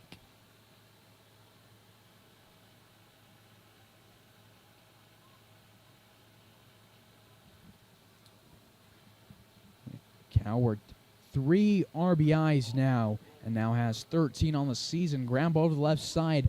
Low roll to the left side of third base. 0-2 counts. That run from Erickson was his 19th run scored this season. That is 3rd on the team behind Norson and Denk. It's Hupfler at the dish. Hupfer, he is 0 for 3. Jake Fitzgibbons gave him the hat trick, striking him out swinging in the 2nd, 4th, and 5th innings. He's been the 1st, 2nd, and 3rd outs on the day. Was out number 1 in the 2nd on a strikeout. Was out number 3. Excuse me, he's out number 2 in the 2nd inning on a strikeout. Out number 1 in the 4th inning. And was out number 3 on another strikeout in the 5th. And it will be down on strikes. And Munch gives him the golden sombrero. That's the 2nd time he's been out number 2 in an inning. His 4th strikeouts. And a nasty pitch from Munch gives the Larks their 2nd outs. They're 7 outs away from win number 18. As we go to Miguel Sabeda, he's 1 for 3 with a couple strikeouts and a single. Munch struck out 2 in the 6th, and I struck out 1 here in the 7th. 16 strikeouts for the Hayes pitching staff today. Great numbers, and they have a 2-run lead. Fort Collins has gotten their runs in the 3rd, 5th, and 7th inning. They've scored in the odd number evens with the exception of the 1st. 2 in the 3rd, 2 in the 5th, 1 here in the 7th. Hayes has picked up 4 runs in the 1st, 2 in the 2nd. Picked up 6 runs in the first 2 innings, then went quiet for a couple. Picked up 1 back in the 5th, and then went 1, 2, 3 in the 6th. So those first 2 innings against Trump are proven huge for Hayes. The 0-1 delivery runs outside, 1-1. Up. It's Coward at first with Sabeda at the dish. Munch looks home, infield playing straight up, and the 1-1 is on its way. So breaking ball, that will get recorded for a strike on the hold up from Sabeda, and Munch 1 strikeout away from number 4. 1 strike away from strikeout number 4, my apologies. We'll go to the 7th inning stretch after this, and then due up after it is the top of the order for Hayes, Henry, Pearson, and Divis. Munch looks home, shakes off a sign from Evans, gets a nod on number 2. Evans sets up outside, and the 1-2 comes home. It's a fastball over the outside part of the plate, and Munch strikes out 2 straight guys, number 4 on the day.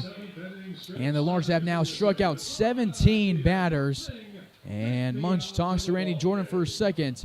And the Larks go back to the dugout with a 2-run lead here in Hayes, Kansas. They get some words from the third base coach of Fort Collins. And we'll go to the 7th inning stretch here in Hayes, Kansas.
Seventh inning has been stretched here in Hayes, Kansas.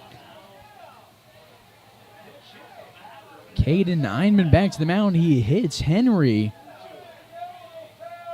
And I think they're going to say Henry stepped into it.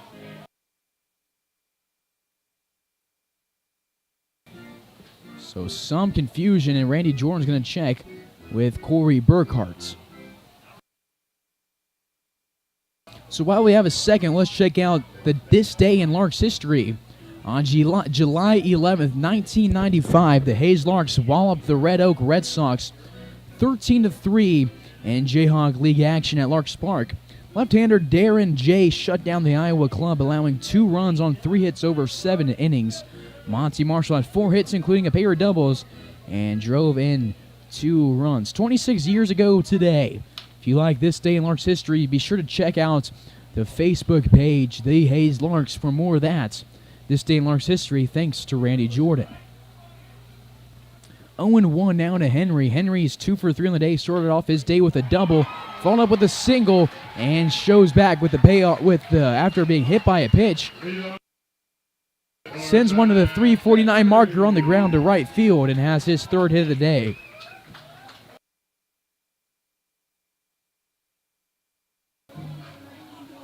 So it doesn't matter, and he's aboard.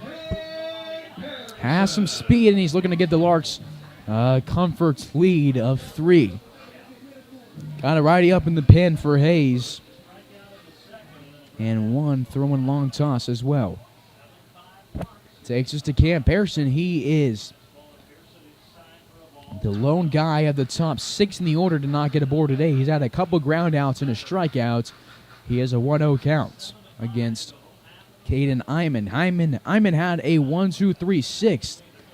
And Henry takes off on the second pitch. Now this AB, and he steals second safely and has another stolen base on the season.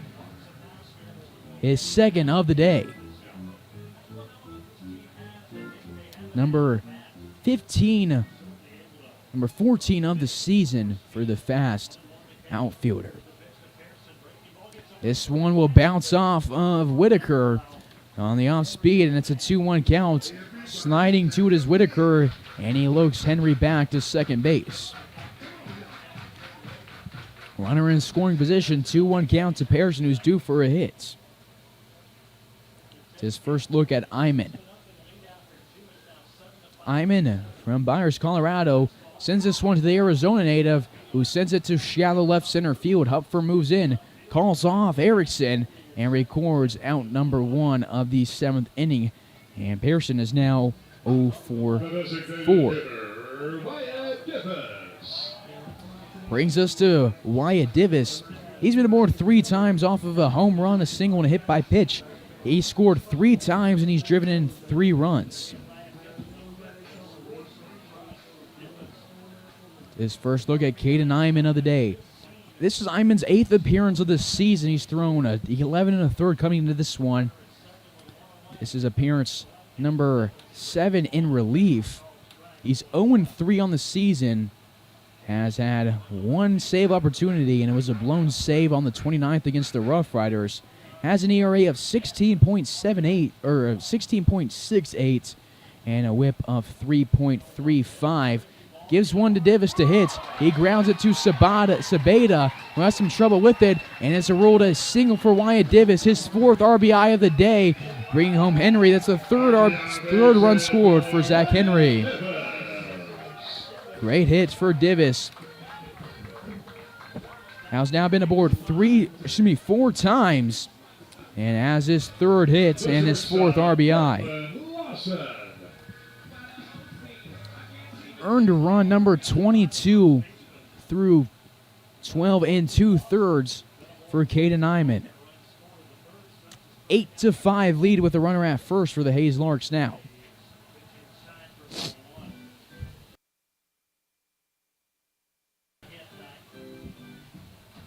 The 1-0 to Cortland Lawson.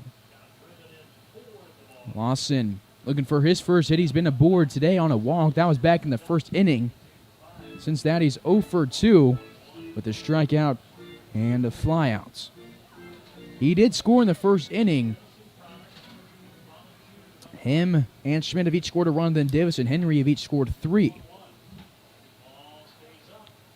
2-1 now to Lawson as this one misses the zone.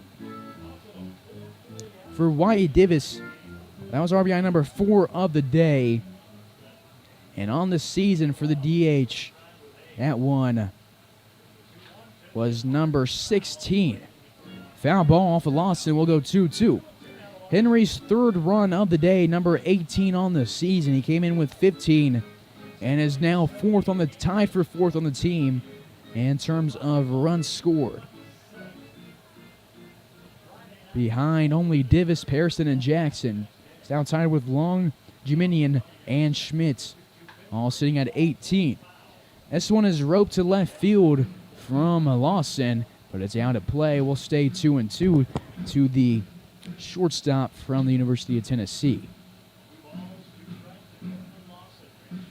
One away, Divis at first, never has a big lead. Keeps it small here with the righty up and moving for Hayes. Nobody up and moving for Fort Collins. The 2-2 delivery from Iman. Off speed way outside. Full count now to Lawson.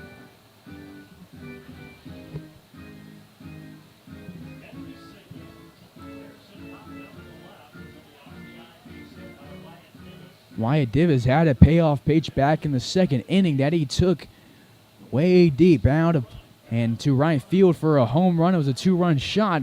We'll see what Iman does with the payoff pitch here. And it is home and fouled off by Lawson, so we'll get a second payoff pitch. Cortland Lawson working another great at-bat.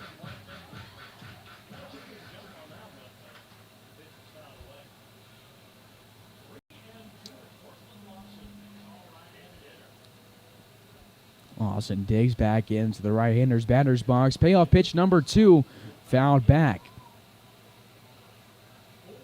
We'll get an 8th pitch of this AB to Lawson here.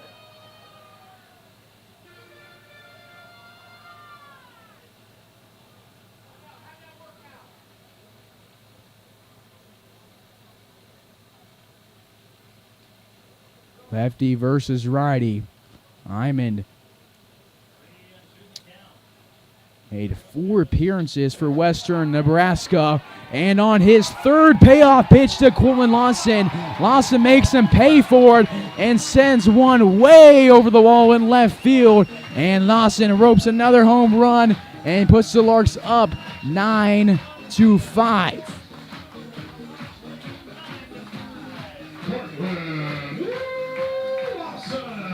So Hayes has now scored 3 in this inning. It's actually 10-5. Scoreboard delayed here a bit at Larks Park. It's a 2-run home run for Cortland Lawson, the second 2-run home run of the day for Hayes.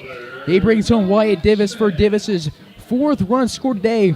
Lawson scores his second and extends his hitting streak and picks up 2 RBIs on a great hit, a great at-bats for Cortland. And Hayes now up by 5. Hyman, 4 appearances, no record at Western Nebraska through 5 innings and allowed 4 home runs. He's now allowed 1 here in Hayes.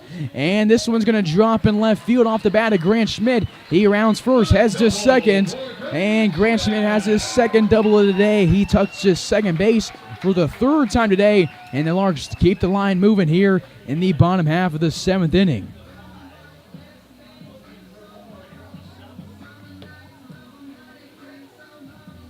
Hayes has hit 34 home runs this season.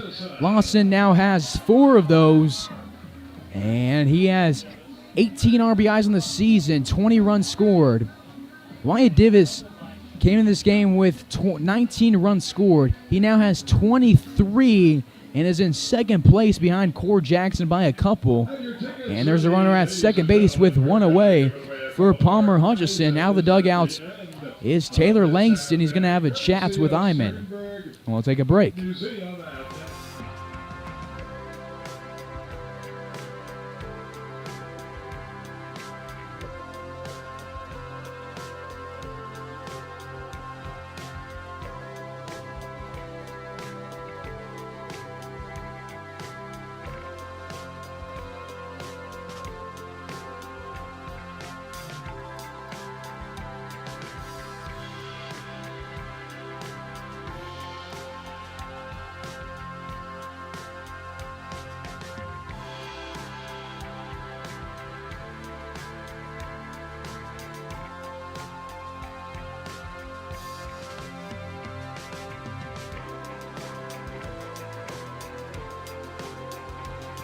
It's been a great 7th inning for the Larks bats. Caden Hyman will stay on the rubber after allowing 4 hits in this inning alone after a 1-2-3-6.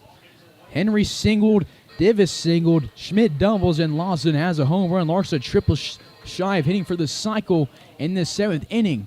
First pitch home to Palmer Hutchison, bounces off the turf, gets away from Whitaker, and Schmidt moves up to third base. Schmidt got to third, and when he hit a ground ball in the infield that he reached on first, got to first on the error, and on the overthrow got to third. He's at third base for the 3rd time today, and he's looking for his his second run scored on the day. 1-1 to Hutchison. Hutch on the day, 1 for 3, started out with a single and had 2 ground outs over the left side of the infield, 1 to Romero, 1 to Erickson, and he's looking to bring home Schmidt. Hayes scored 6 runs in the first 2 innings and have scored 3 runs here in the 7th after picking up 1 in the 5th. This is a ground ball to Erickson. He scoops it. Hutchison has his 3rd straight ground out, but picks up his 3rd RBI of the day. And Hayes now has an 11-5 lead. RBI for Palmer Hutchison. The bases are empty now. Hayes up by 6. Schmidt scores his 2nd run of the day, and he now has 20 runs on the season. He's 4th on the team behind Divis, Pearson, and Jackson. Still in the bottom of the 7th, it's Cade Brown. The dish ropes one to left field. You can forget about this one. It's the 2nd home run of the inning for the Hayes Larks. Their 3rd of the day. And for Cade Brown, he touches them all and picks up his 1st home run as a Lark, driving in his 3rd RBI of the season and scoring his 15th run of the season, his 1st hit of the day, and it's a moonshot to left field. Hayes now up 12-5. Larks love the long ball, and they love it here today. Keep the line moving. We go to the 8th hitter of the inning. Cade Brown crushed that one. The catcher, number 7, Brady Evans. Cade Brown, his first career home run as a Lark, brings up Brady Evans, the beverage batter, who's 0 for 3. Hasn't got the Larks a half-price beverage today, or the Larks faithful here at the park, but he's looking to get them one here for the remainder of the bottom of the 7th with a base hit. Holds up against Iman, who's he's allowed 5 hits this inning, 3 of those extra base hits. The 1-0 to Evans hangs in the air and he gives it a swing but can't make contact. 1-1. Iman allowed 4 home runs while he was at Western Nebraska and has allowed 2 in this inning alone.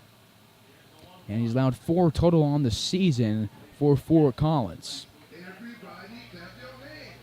2-1. He's a 6-foot freshman from Byers, Colorado. Plays again at Western Nebraska CC, where Larks pitcher Hunter Parker played at before going to Fort Hays. And the 2-1 delivery to the Murray State Aggie will catch the outside part of the plate. 2-2 against Evans.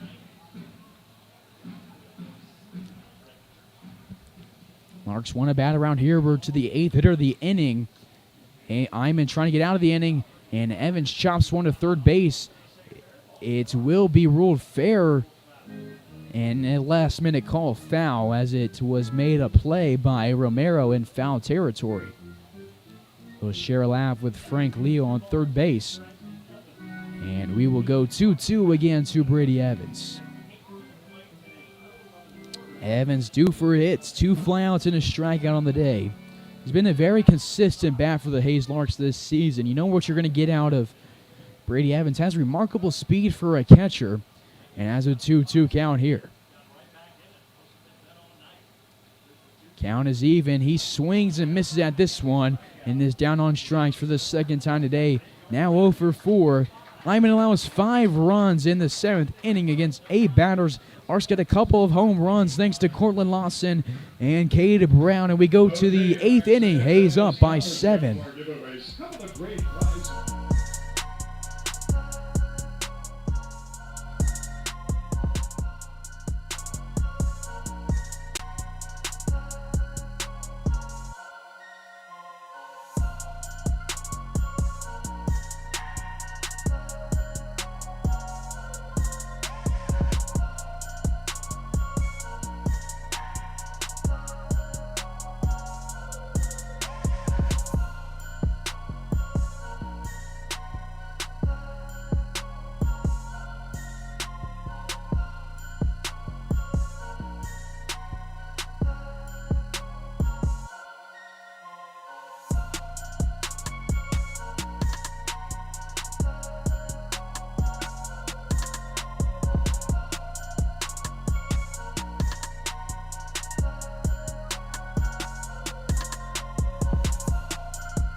Top of the 8th. It's a day for Trevor Munch after 2 innings. New pitcher of the game is Derek Decolati. It's his first appearance as a Lark. It's his Larks debut.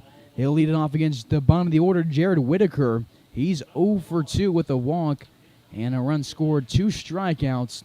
And Decolati, 1-1 counts. The righty goes home and gets a foul ball. There's a new guy on the Larks roster. What do you need to know about him? Well, he's a 5'10 sophomore from South Mountain Community College. He's a Nevada commit. He's from Las Vegas, Nevada. Throws right-handed. This year at South Mountain, made 14 appearances, went 2-2, striking out 27 guys. In his sophomore year at South Mountain, his 2021 sophomore year, 9 appearances with a 3.38 ERA through 10 2/3. In his 2019 freshman year, went 2-0 with 13 appearances, struck out 23 guys, picked up a save in that year, and in his first batter faced as a Lark, strikes out Whitaker. And that is strikeout number 18 on the day for the Larks pitching staff, and there is 1 away. So Larks needed an arm after losing Corey Bright. His coach wanted him home, and they pick up Decolati. So in his career at South Mountain in the Arizona Community College area, the JUCO pitcher made 33 appearances, went 4-4 with an ERA of 3.51, 74 1/3 innings, had 29 earned runs, started 7 games, had 26 appearances in relief, 21 walks, 56 strikeouts with a strikeout per 9 innings rate of 6.78 and allowed 72 hits. And it's his 3 years at South Mountain. Is going back to his home state to pitch for the Nevada Wolfpack and the NCAA Division I. The 0-1 home grounded slowly to Cortland Lawson. He comes in, scoops it, and throws to Cade Brown. 2 up, 2 down for the Larks defensive staff here in the 8th inning. That's 4 straight.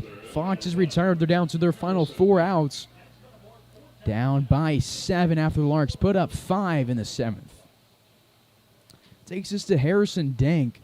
He has been aboard 4 times today, once on an air, 2 times on a walk, and once on a single. He scored 2 times. It's his first look at the 5'10 Northpaw. Decolati goes from the windup, misses outside on an off-speed, 1-0.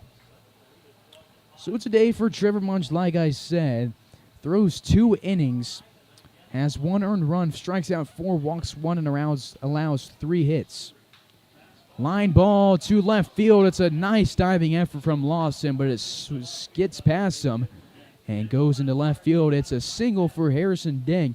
5 plate appearances, 5 times reaching base. It's a great day for the center fielder. He's been one of the lone bright spots for the otherwise quiet Fort Collins Foxes. Him and Norson have combined for 3 runs scored, and Coward has 3 RBIs. Erickson has 2 RBIs, but the other guys in the lineup have been quiet for Fort Collins. 2 away, this delivery to Grant French, who started off with a walk, and since then has been punched out twice and popped up once. His first delivery in the zone, 0-1. Likely see Decolati go for the 9th inning, as he's been quick through the first 2 outs in the 8th. This one right down the pipe, 0-2 counts. Decolati sports that number 18 on his jersey and is looking to get out of the 8th inning and give the Larks a 7-run lead. The 0-2 is home. It bounces off of Evans, gets away from him, and Decolati checks his chest, or taps his chest, says, "My bad" to Brady Evans. It's a wild pitch, and Dank goes to second.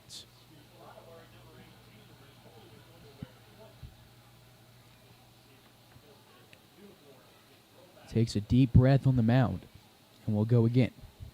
Doing for the Larks is Jackson, Henry, and Pearson in the last half of this 8th inning. And Brady Evans wants time. He's going to go talk with his new pitcher. Cortland Lawson comes in. He's going to join the chat, and it's a quick one.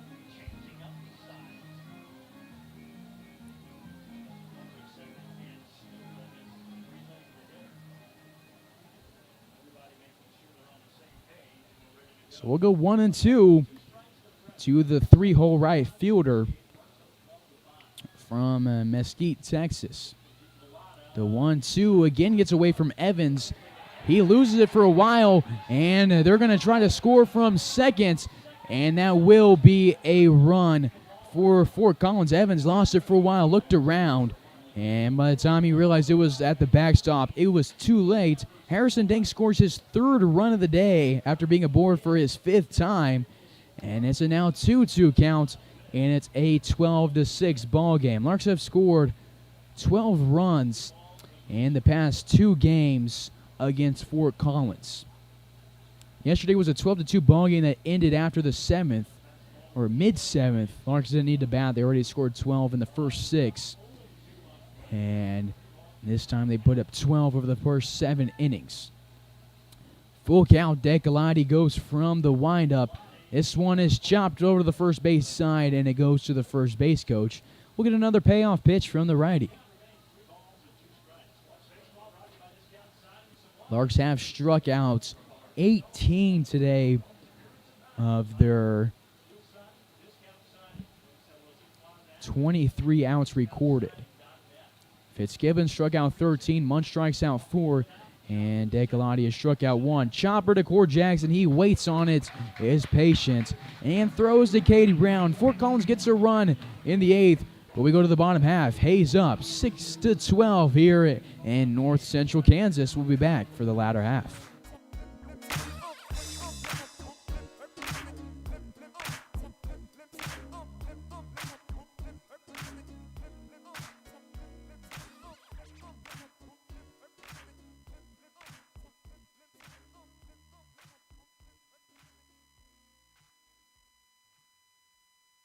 What we do here is go back.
Back for the bottom of the 8th inning.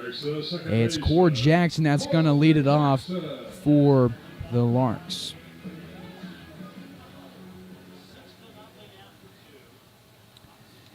Foxes get a run back in the 8th inning. They're still down by 6. Cord Jackson's to the dish. He's 0 for 3, due for a hit. The bottom 3 in the order going into the last inning were combined 0 for 9. They're combined now 1 for 11 after a Katie Brown a home run. Jackson watches this one miss behind him. 1-1. It's Ivan back to the mound. It's his 3rd inning. Looked good in the 6th against the 7, 8, and 9 hitters. Had a 1, 2, 3, 6. Then allowed 5 hits and 5 runs in the 7th. No walks and no guys left on base. Cord Jackson screams this one to right field, and he's aboard for the first time today. And the Larks have a leadoff base runner in Cord Jackson. Top of the order now, Zach Henry. He's 3 for 4 with a couple singles and a double and 3 runs scored. Larks have left just 2 guys on today. Runners left on base was a huge problem for the Larks all season. And if they stay with just 2 guys left on, that's going to be a record for them on the season. They've walked just 1 time. This is a team that loves walking.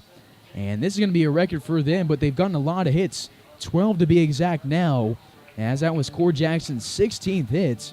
This is a team that has walked a total of 136 times this season, have just 1 today. 0-1 now to Henry. Was hit by a pitch in the 7th. They said he stepped into it, and he said, all right, and sent one to right center field for a base hit on a revenge swing. He doubled to start off the Larks' offensive day and then scored on a Wyatt Davis single. Then singled in the 2nd, scored on a Wyatt Davis home run. Singled in the 7th, and then scored on a Wyatt Davis single. 1-2 to Zach Henry. Cam Pearson on deck with Wyatt Davis in the hole. Just 2 guys on the Larks roster to not get aboard tonight. Everybody else has a hit. Swing and a miss. Henry down on strikes for the first time today. Hyman has now struck out 3 through 2 1/3. Struck out 1 in the 6th, 1 in the 7th, 1 in the 8th. Into the 6th and 7th innings with strikeouts and gets out number 1 of the 8th on his strikeouts. One away as we go to Cam Pearson. He's 0 for 4. 2 ground outs, a fly out, and a strikeout. Wyatt Davis on deck. Zach Henry at first. Henry and Davis, the 2 UTA Mavericks in the lineup today for Hayes, are combined for 7 runs scored. Davis also has 4 RBIs. 1-0 is going to get out of Whitaker's hand. He tried to throw down to Core Jackson, then lost the ball. Jackson stays at first base, and Pearson works a 2-0 count. Excuse me, this is Tyler Palmer at the dish, hitting for Cam Pearson. So it's a day for Pearson. He finishes 0 for 4. Tyler Palmer's been on fire lately. Had a couple of home runs last night. Has had 6 in about the past week or so. And in that game yesterday, drove in 4 runs on a couple homers, scored 3 times, and also picked up a walk in the 12-2 win for Hayes. He works a 3-1 count and has a runner at first. If you like Tyler Palmer and you like Larks baseball, be sure to check out the Larks social medias, Larks Facebook and Twitter. If you go on Facebook right now and look at the Larks page, there was an interview done with him last night by Randy Gonzalez for the Larks. And it's about a minute and a half, so if you want to kill some time and check out what Tyler Palmer had to say after his game at home yesterday, check out the Larks Facebook. We'll put the social medias on the screen right now. And while you're at it, follow the Larks on Twitter and subscribe on YouTube to stay up to date with all things Larks baseball all summer long. I'd play the interview on the Larks game broadcast, but there's music in the background from the stadium, and I don't want to get copyrighted for the second straight game. First delivery to Wyatt Davis after Tyler Palmer walks. It's going to catch the zone. 0-1. For Tyler Palmer, that is walk number 8 on the season in 9 games, now 10 after he pinch hits for Pearson. This one chopped over the right side and back. We'll go 0-2 now to Davis. Jackson at second. Palmer at first. 2 Nebraska Cornhuskers on the base paths for Hayes.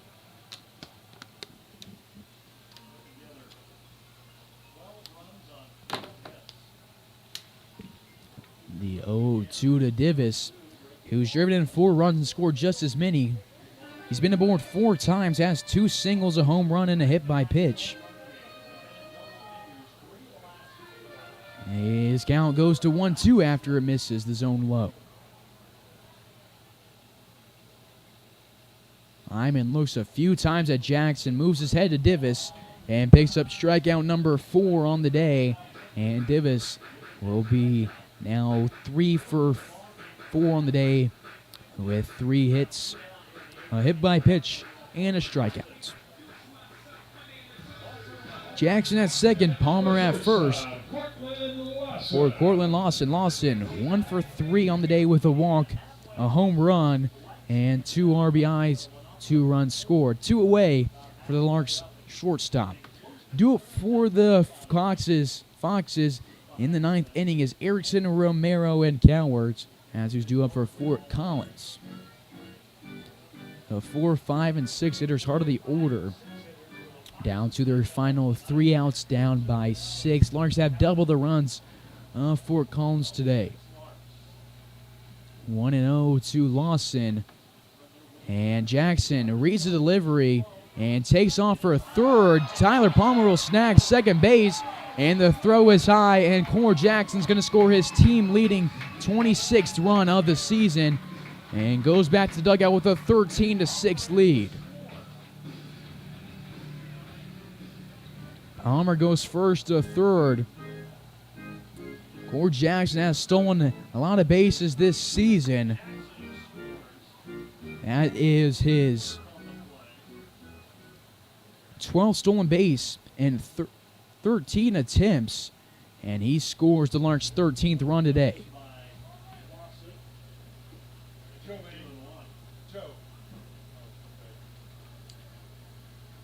All but 3 Larks have scored of the 10 that have made a plate appearance today. 2-1 reads the scoreboard to Lawson. It becomes 3-1 as this one's off the plate. We appreciate you tuning in tonight on your Sunday evening / night, watching the Larks games. A lot of stuff you could be doing. We always appreciate the viewers. Could have been watching the NBA Finals. Giannis Antetokounmpo went off for 41 points, winning Game 3 of the NBA Finals 120-100. But you chose to watch the boys in Hayes, Kansas, as they lead by 7 against Fort Collins. It's a walk for Lawson, walk number 2 of the inning, and walk number 3 of the day for the Hayes Larks. Runners on the corners now with 2 outs for Grant Schmidt, who doubled in the 7th inning just like he did in the 1st inning. He's been aboard 3 times, driven in 1, and scored 2. Can have a mound visit, and we'll take a quick break on Larks Network while it goes down.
Perfect.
Bottom of the 8th. Coming in from third base is Jackson Romero to pitch. Going to third base from first base is Miguel Sabata, and then Cesar Galvin comes off the bench to play first base. 0-1 count to Grant Schmidt, a very dangerous outfielder at the plate from Fort Hays State University. 1-1 count. Tyler Palmer's at third base and Cortland Lawson's at first base. Runners on the corners for the Larks, who are up by 7. They've scored 6 runs in the past 2 innings. After scoring 6 runs in the first 2 innings, the other run came in the 5th. And it's an 0-1 count. Becomes 1-1. Now it's 1-2 against Grant Schmidt. Jackson Romero from Yavapai Community College. He's from Fort Collins. Gets a foul ball off of Grant Schmidt. It's a 6-foot righty. No stats listed from his collegiate play this season.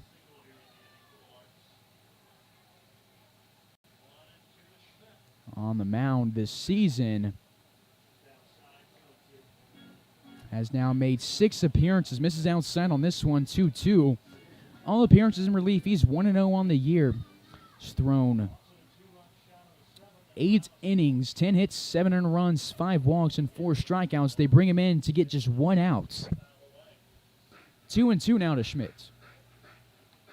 Schmidt with the home run could end the game. He's the guy who leads the league and team in home runs. 2-2 counts.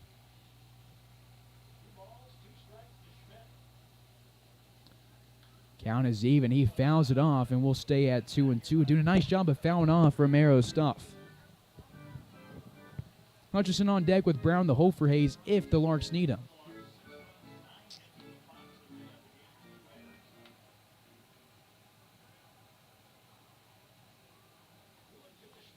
The 2's delivery is outside. Lawson will be checked over at first. He slides in safely.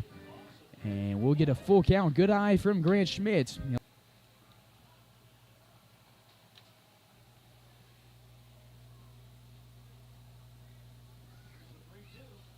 The payoff pitch is going to miss wide and will get away from the catcher, Whitaker, as our stream went down for a second, but we're back now. And it's a walk for Grant Schmidt, and a run scores from third base. That's Tyler Palmer.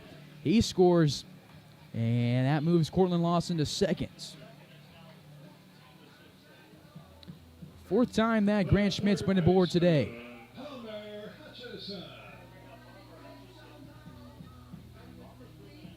And there's 2 on, still with 2 outs. Hayes up 14-6. They've hit in 14 innings against the Fort Collins Foxes over the past 2 days and scored 26 runs.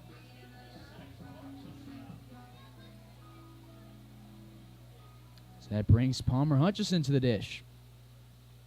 He's 0 for 3 in his last at-bats, but he singled back in the first inning. Drove in 2 on a single and picked up a ground ball out in the 7th that also drove in a run. Sends this one slowly to Galvin, the new first baseman, who tags the bag himself, tosses the ball back to the mound, and that'll end the 8th inning. Hayes up 14-6 as we go to the 9th inning here on Larks Network.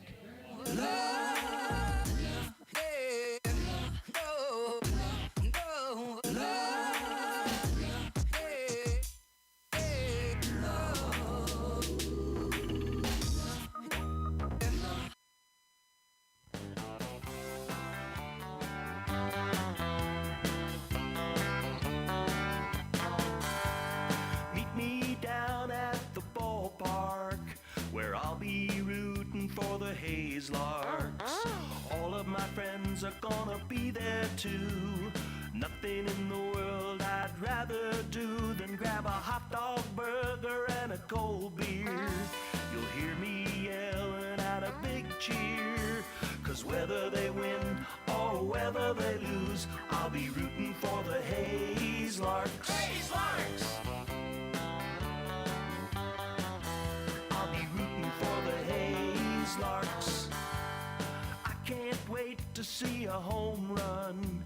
I know for sure there's gonna be one. I'll call out the players by their first name. Sure am glad I made it to the game. Rain or shine, I'm gonna be there. If the stands are full, I'll bring a lawn chair. So join me down at the old ballpark. I'll be rooting for the Hayes Larks. Hayes Larks! So join me down at the old ballpark. I'll be rooting for the Hayes Larks. Hayes Larks!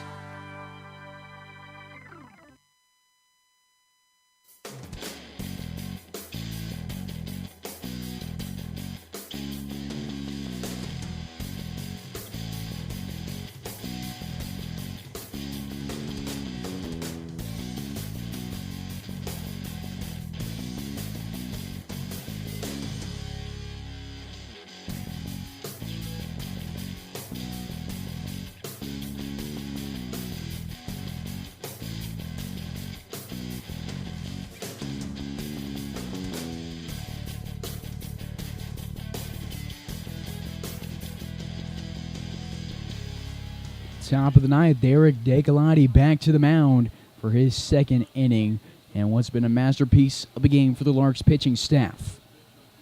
Leading it off for the Fort Collins Foxes down to their final 3 outs and down by 8 is Brett Erickson. He has a couple singles and a walk on the day. He's driven in 2 runs and scored 1 time. He's down the count 0-1. Decolati in high school, 28 appearances, went 7-4 in his career. 82 strikeouts, had an opponent batting average of 260 and 37 earned runs over the course of 98 2/3 innings. Was the first team all-conference selectee in high school and was the 4th rated shortstop in the state of Nevada and the 20th overall player in Nevada, according to Perfect Game. The 0-2 delivery from the right-handed pitcher gets a chase and swing out of Erickson, one that was outside, had some movement, and Erickson had to lunge for that one over the outside, way over the outside part of the plate, almost into the left-hander's batter's box. And it is 0-2 is what will stay.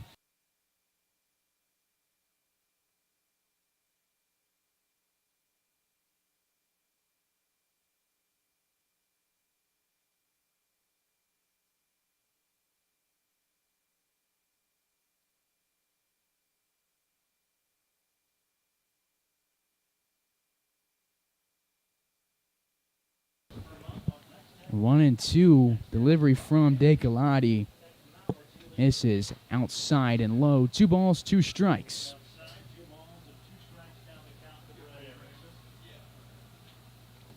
Top of the ninth, Hayes up 14-6 against Fort Collins after winning 12-2 yesterday. And this one won't catch the zone. It was a close call. And Randy Jordan didn't give Derek the benefit of the doubt. Full counts. And Decolati's first inning as a Lark allowed 1 hit and got 3 outs, 1 run scored on him.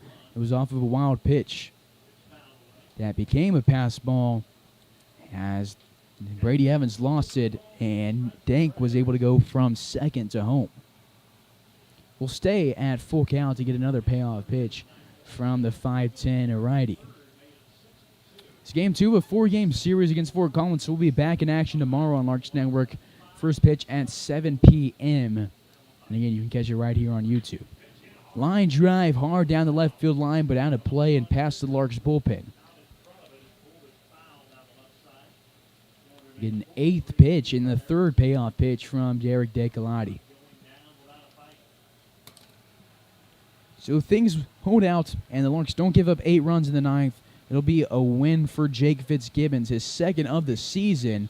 And the payoff pitch is going to miss outside on the 3rd payoff pitch. And it's a leadoff walk for Fort Collins. Runner at first with nobody out. Jackson Romero.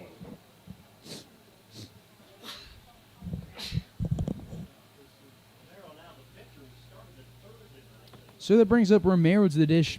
The new pitcher, he pitched the last out of the 8th inning. Got a ground out after allowing a walk. At the plate, he has a walk, but he struck out 2 times and grounded out once. Decolati goes home. This is the inside corner, 1-0.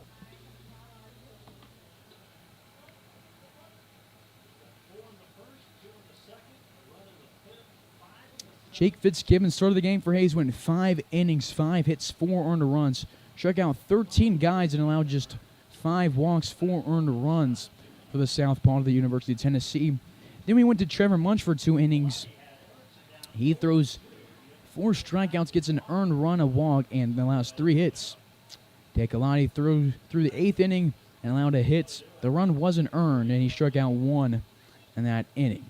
As for Fort Collins, 5 innings for Trumper to start it. Line drive to Cortland Lawson. He catches it, and they won't double up. Erickson, he threw it quick and closed at first base. Brown got the ball, but tie goes to the runner. Erickson is safe, according to Corey Burkhardt, on the base paths.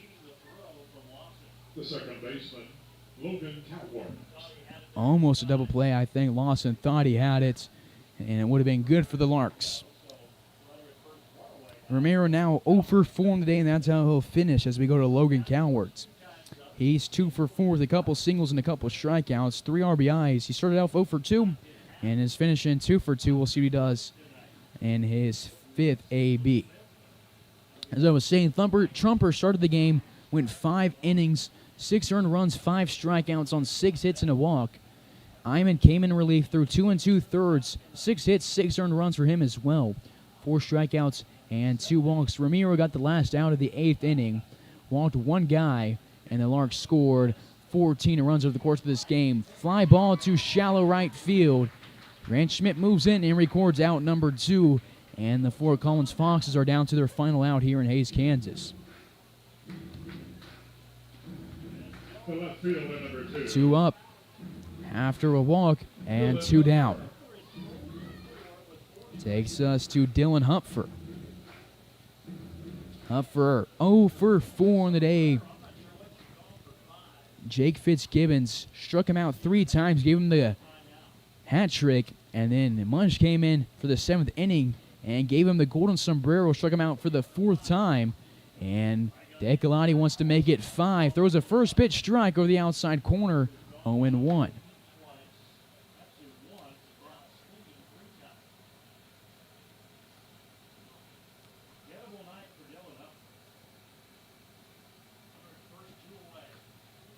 And it's 0-2. So after a quick Google search, if you strike out a guy 5 times in one game, you give him the Olympic rings or the platinum sombrero. And that is what Decolati wants to give Logan Cowart. All 4 strikeouts were swinging, and he's down 0-2 with 2 away. The 0-2 grounded over to the left side. Hutchison scoops it, bobbles it, recollects it, throws to first, and he will get out. Hupfer, that was Cowart who actually flew out before him. Hupfer was the one who was 0 for 4, and that was a nice recovery from Palmer Hutchison. Saves an error, and the Larks win 14-6 here in Hays, Kansas. They won 12-2 yesterday in 7 innings against the Fort Collins Foxes, and they win 14-6 in a regulation game here today. This is game 2 of 4. We'll be back in action tomorrow for game 3 of 4 on Larks Network. You can catch every game that the Larks play on Larks Network during the regular season. So be back here at 7 p.m. tomorrow night Central Time to catch that game. Jake Fitzgibbons moves on to 2-0 on the season. Daniel Trumper now 0 for 2, and the Larks strike out a combined efforts of, let me check my math here quick, 18 strikeouts over 9 innings for the pitching staff, 13 from Fitzgibbons, 4 from Munch, and 1 from Decolati ends the game. Larks on now a 6-game winning streak. They're 9-2 in the Rocky Mountain Baseball League. They're in first place comfortably. Foxes now 8-7 in league play. They're second place. They're 2.5 games back on a 4-game losing streak. They've lost now 7 of their last 8. So that's going to do it here in Hays. Jake Fitzgibbons picks up win number 2. Larks pick up win number 18 of their season. 18-4 is now the record for Collins. Now under 500. They're 10-11. And that's going to do it here from Hays. Larks win 14-6. This has been Carson Ackerman on the call. Thank you for tuning in tonight. We'll see you tomorrow night. First pitch at 7 p.m. Central Time for Game 3. Have a great night, everybody. We'll see you tomorrow.